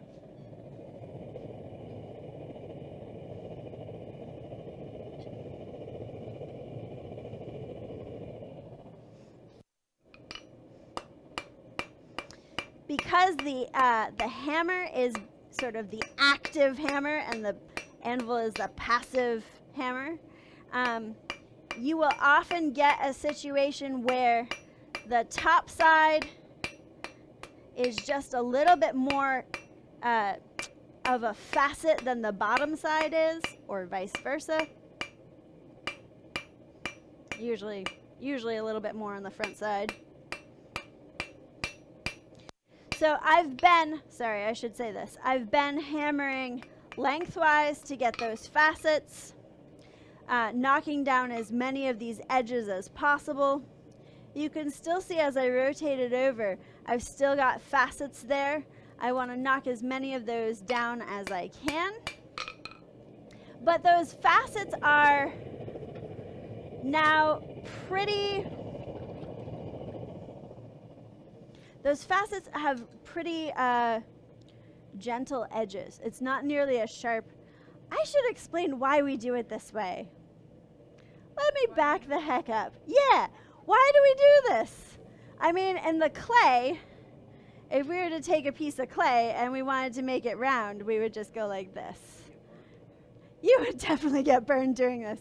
But when we're doing it on the anvil with a hammer, what happens is when we're rotating it around really quickly, doing that sort of, the blacksmithing equivalent of rolling it between your hands, you end up getting wild twisting, right? Because if you're holding it not totally up on, not totally flat, if you're at a little bit of an angle, it's going to twist into that space.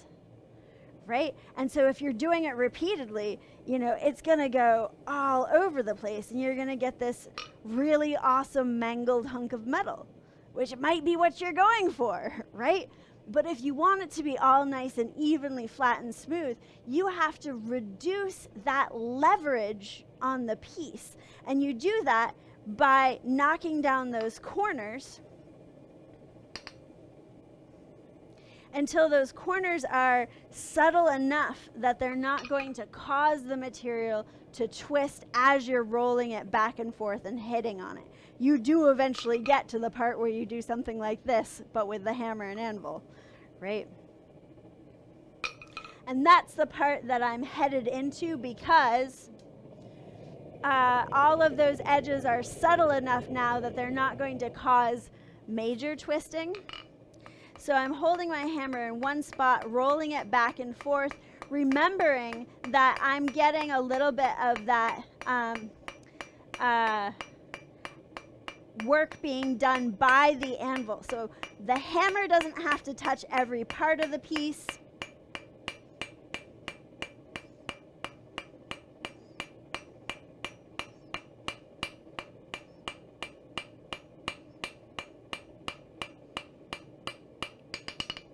And these particular hammer blows are called light overlapping blows or sort of planishing blows. They're not really intended to deeply impact the material further in. Of course they do. We know this because we get extra length from it, but they're not intended to go really deep and like flatten out a side, right? I had a student that I was teaching pretty recently who was doing his rounding on his piece using the big hammer blows that I taught him. And I was like, oh, here's a thing I need to do. I need to teach you that if you are trying to hit lighter, you don't need to raise that hammer quite as high. You just need to bring it up. You know, for planishing blows, for something like this, I'm bringing it up to about here, I think. You'll be able to watch the video again to make sure I know what I'm talking about.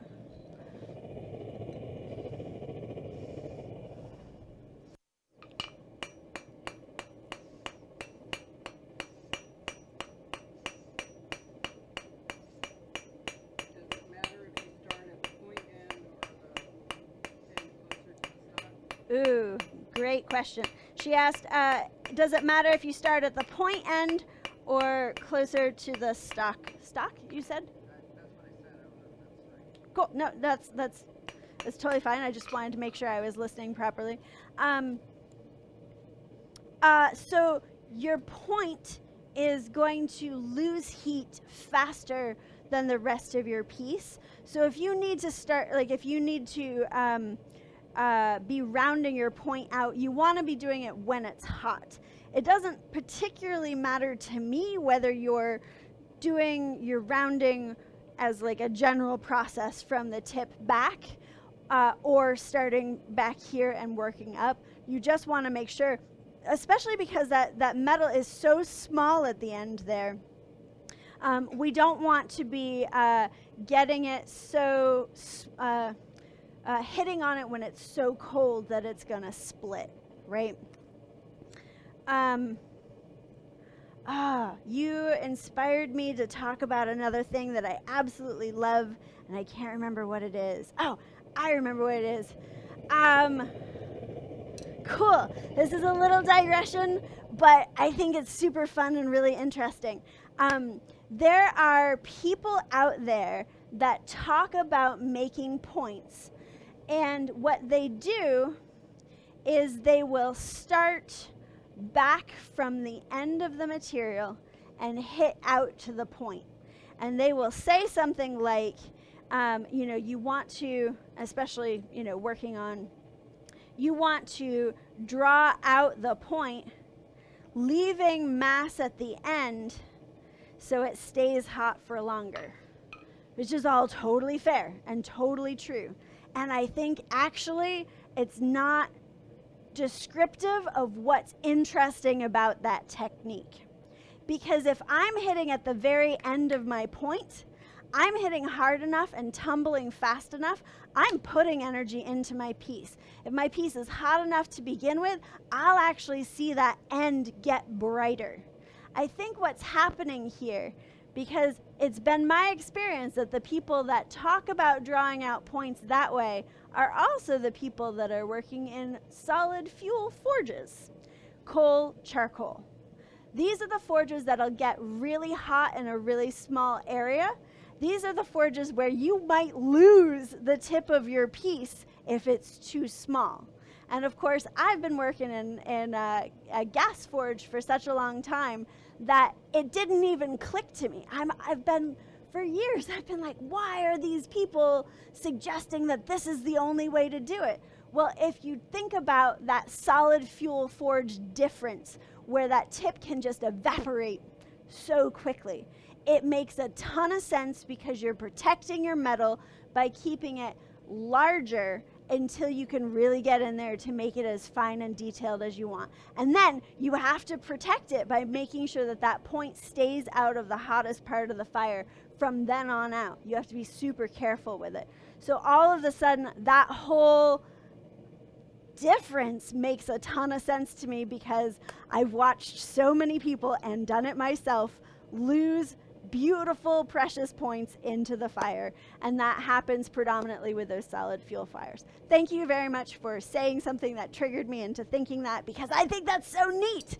It's like one of those classic examples of knowledge that gets passed down from generation to generation without the tag of, this is important based on what type of fuel you're using, not necessarily based on the physics of it, right? All right, we're getting down there, I promise.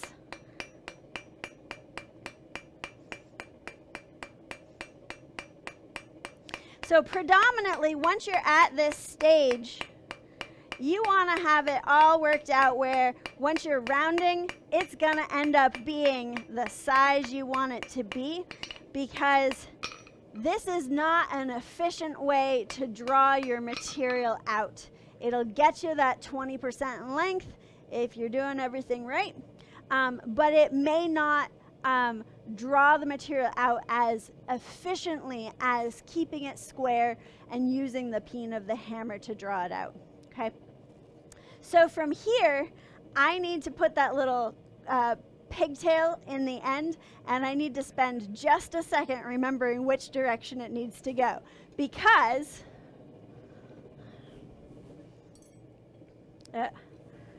that's facing the wrong direction for what I'm doing. Man, do I have them all set up that way? No, here we are. Yeah. All right. So if I want my pigtail to be on the outside of my curve, I need to send it in this direction around. So from a mental, like figuring this stuff out perspective, if we were to straighten this piece out, my curly Q would be over here and it would be facing this direction.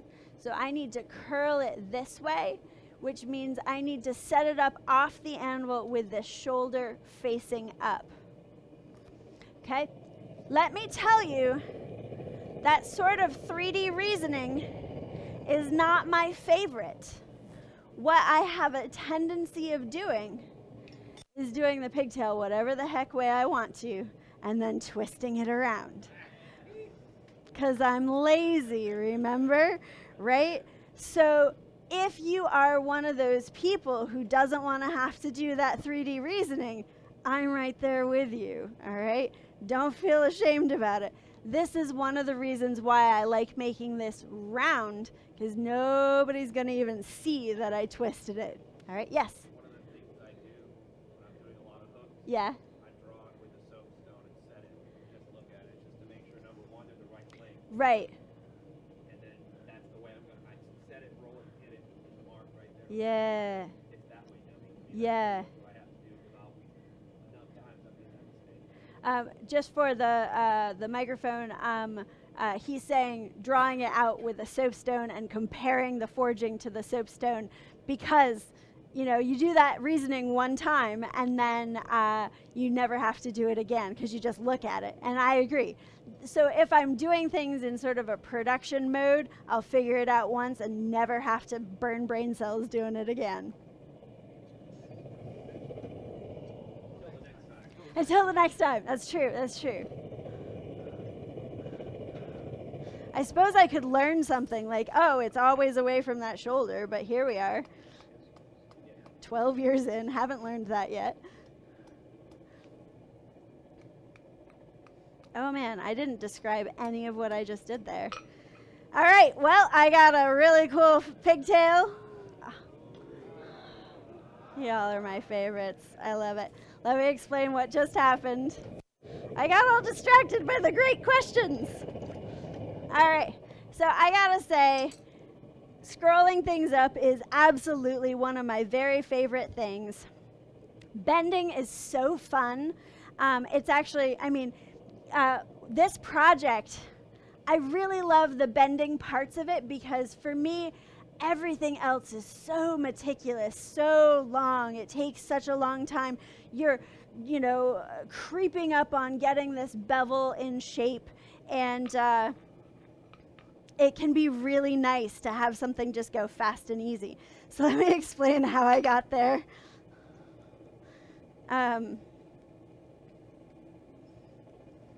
So I'm setting my piece out over that far edge, and I'm hitting down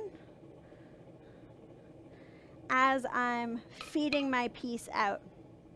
Now, what I especially love about this technology view is that you have a really good seat to be able to see exactly how I'm holding my hammer.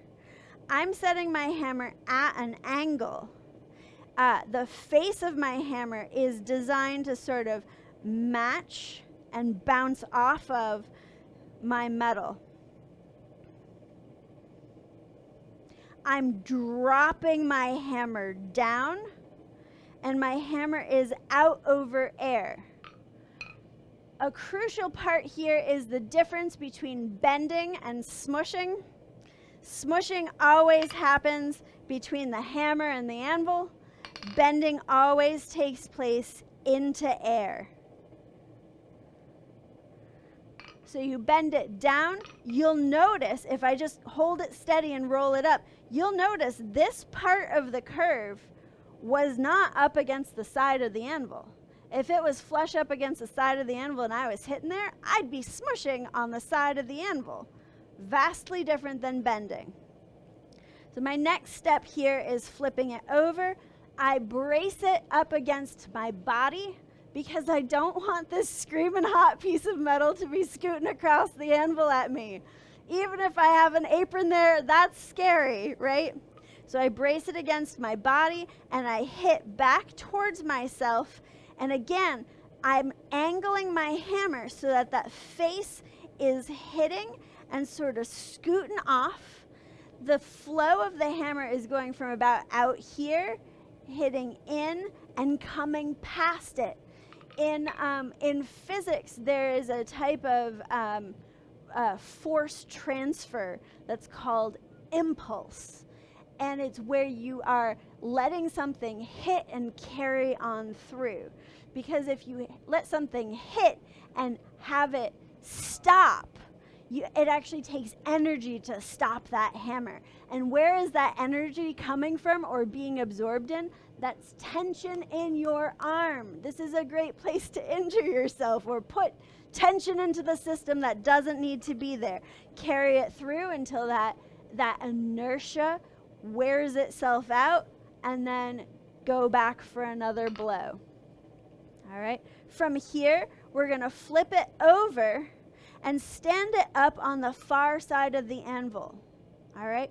What I'm doing here is I'm basically using the edge of the anvil as a way to direct my force right in here. The functional equivalent of this is to hold it up here like this, right? I could do that. The thing is that I'm teaching beginners. That hammer control is not always there for beginners, and let's be honest, it's not always there for more advanced students either. I'm including myself in that mix. So what I'm doing is I'm letting the anvil be real precise for me because it's a known quantity. It's a stable thing. And I'm allowing my hammer to just provide the oomph to do that bending. And I keep rolling it down as it's going. If we're to see this sort of in slow motion, see if I can do it on the, look at this, we can use the side of the anvil. If I'm doing it in slow motion, really it's the bending, or it's the rolling around in the clay that is providing that bend. But you still need that oomph of the hammer hitting on the back side to get that bend to occur in the steel. The clay, no big deal, right? Clear on that? Awesome. Sweet. All right. Now we're going to curve the whole shebang around, but we've got that beautiful little pigtail to contend with. So what are we going to do? I'm going to take that cute little pigtail. So what we want to do is take that little pigtail, quench just the very end of it, and set it on the horn of the anvil at a funny angle for math reasons. Oh, this is going to get so cool. All right. Check it out. I've never had this view to be able to explain this before. The math reasons are this. If you hold your piece across the anvil this way and you bend it, it's going to bend in a corkscrew.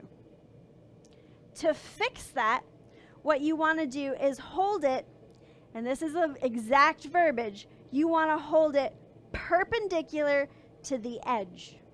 What edge exactly? This is a cone shape, right?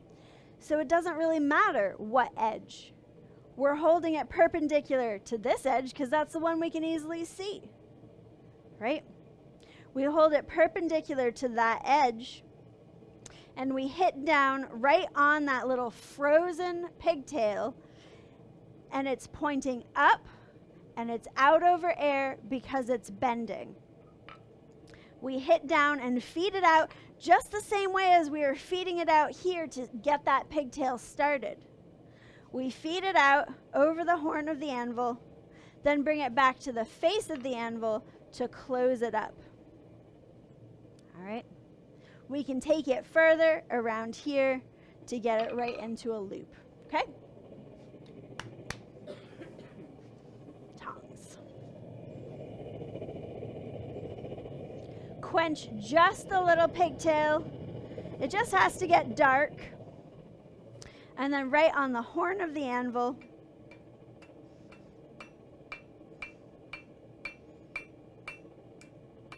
oh, you know what? I missed a step. I didn't bring it back 45. Yep. So listen, if I continued to do this around, I would have this beautiful loop that would come back on itself, but it's not matching my original piece.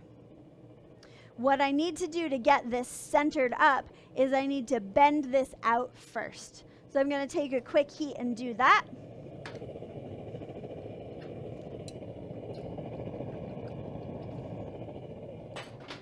So to clarify,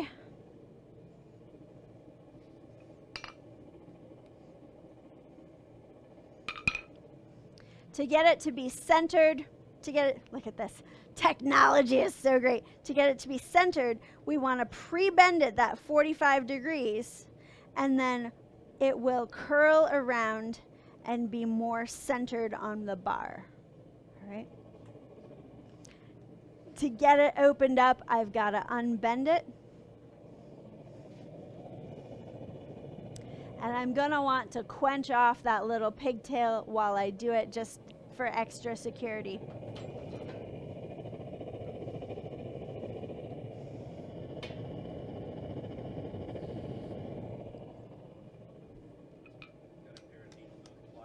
Yeah, exactly. All right, so I'm doing it at a 45-degree angle, right off the horn, or right off the edge of the anvil. Ideally on a slightly, you can't see there, can you? So that's a little bit more than 45. All right, brought it back around. Pop it right back in.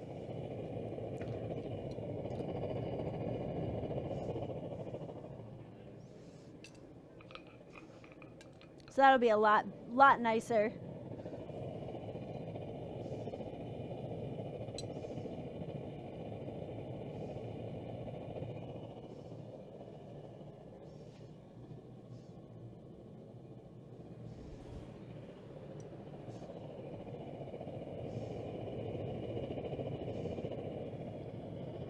So with bending, it doesn't necessarily need to be quite as hot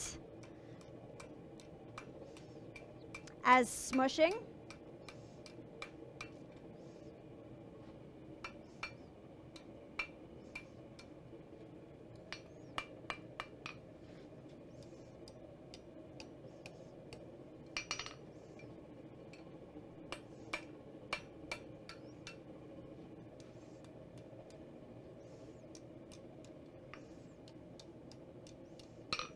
I want to take another heat just to bring that in a little tighter.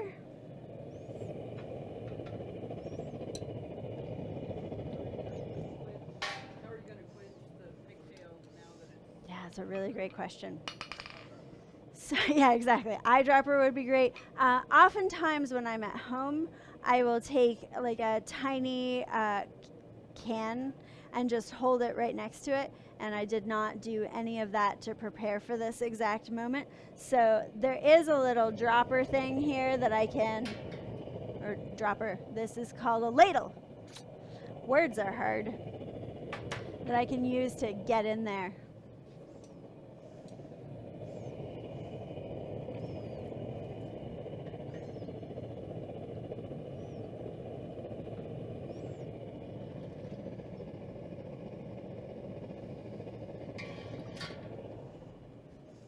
So that just helps to get it closed in a little bit tighter.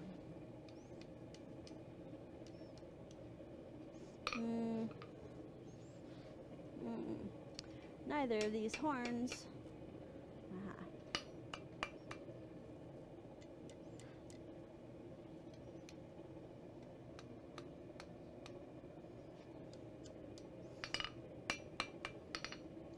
So a lot of this, again, is sort of sneaking up on it. All right, pretty happy with how that's turned out.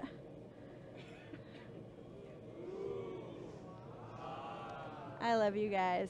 All right, so the final bit through here is I want to knock down these corners just a touch so it'll be more comfortable on the hand, and then do a twist in the vise.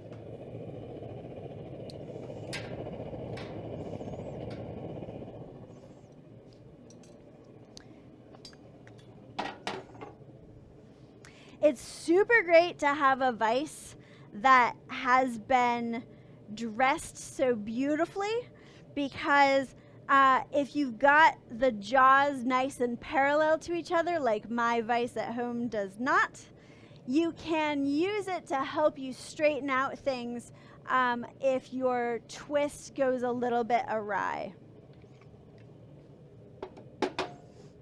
Basically, in twisting, we want to capture the bottom, we want to capture the top with an adjustable wrench.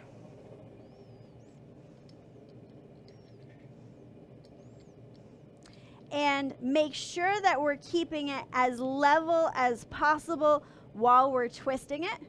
Otherwise, if we're off, we're going to get it twisting really unevenly, and man, it's kind of a nightmare to get this straightened out afterwards. Okay?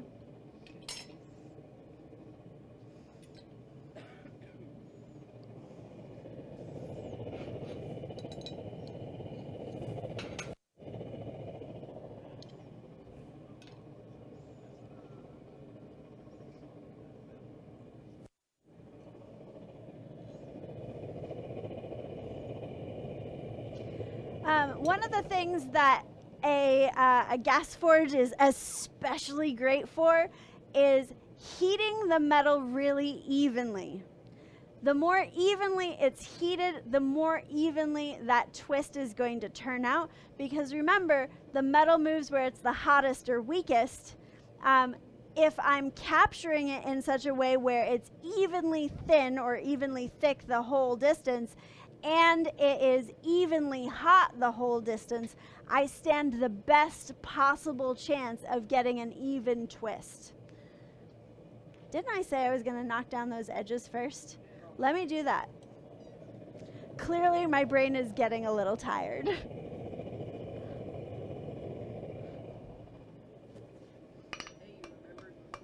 I know. It's like hashtag progress, right?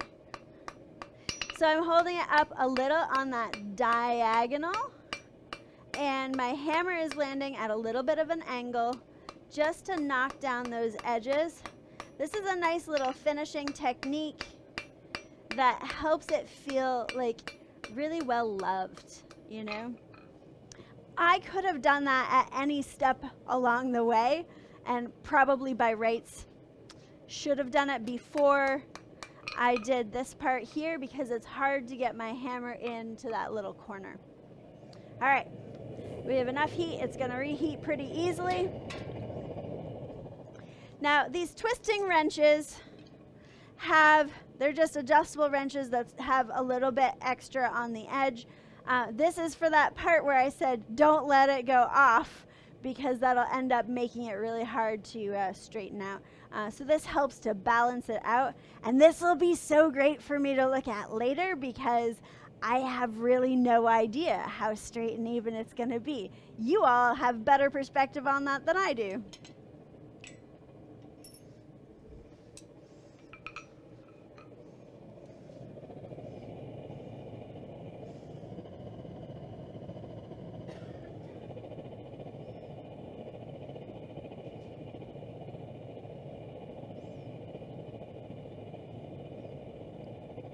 It's funny, from this angle and not from any other angle, I can see that one of the sides of that bevel is not quite as large as the other one.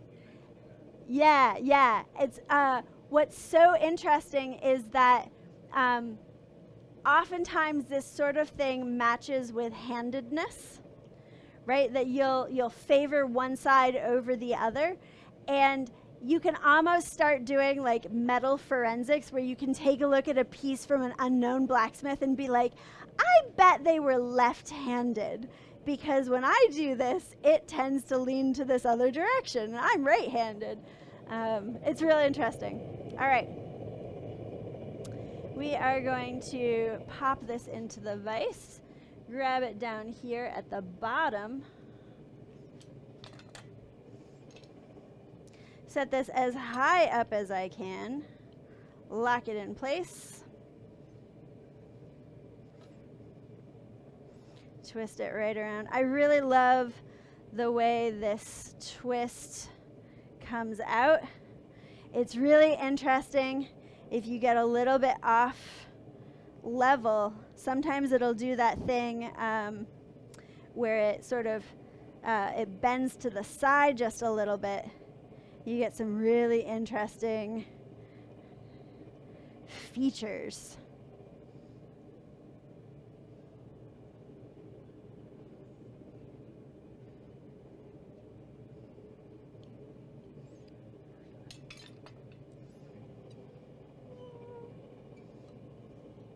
My tongs are not going to grab this beautifully.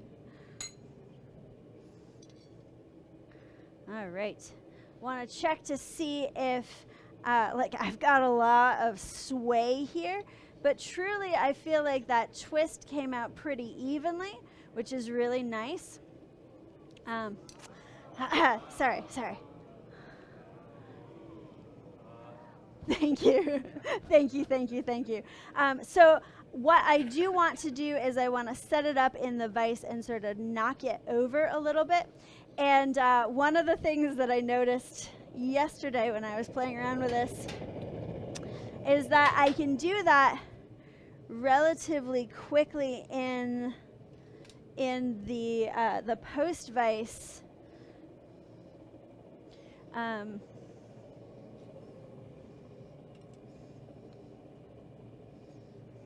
I can do both the clamping, which sort of helps to reduce any sort of bending, but also this material is so, it's so soft, just mild steel, that if I capture it in the right spot, I can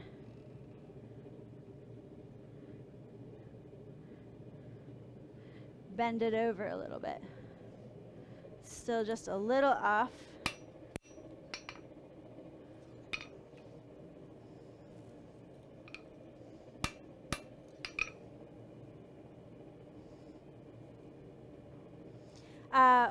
So one thing to mention here is that what I'm doing is I'm holding it up looking down the line of the piece. It's much easier to see if it's lined up straight than holding it like this, because all of those curves sort of stack together this way, and I can see anything a little bit more dramatically. So the very end of my blade is twisted, or is off to one side here. I'm going to do that one last little piece, and then we are going to call it done. So we'll have a few moments here for questions in just a second.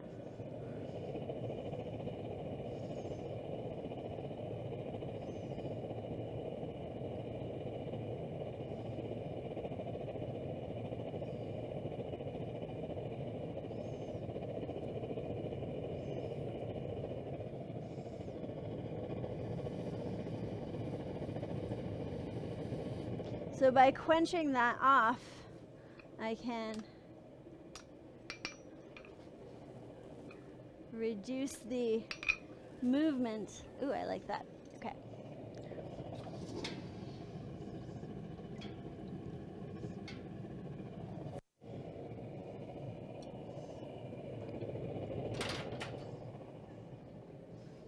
Ah! have a towel for exactly these purposes. No need to give you dirty and wet. There you go. Take a look.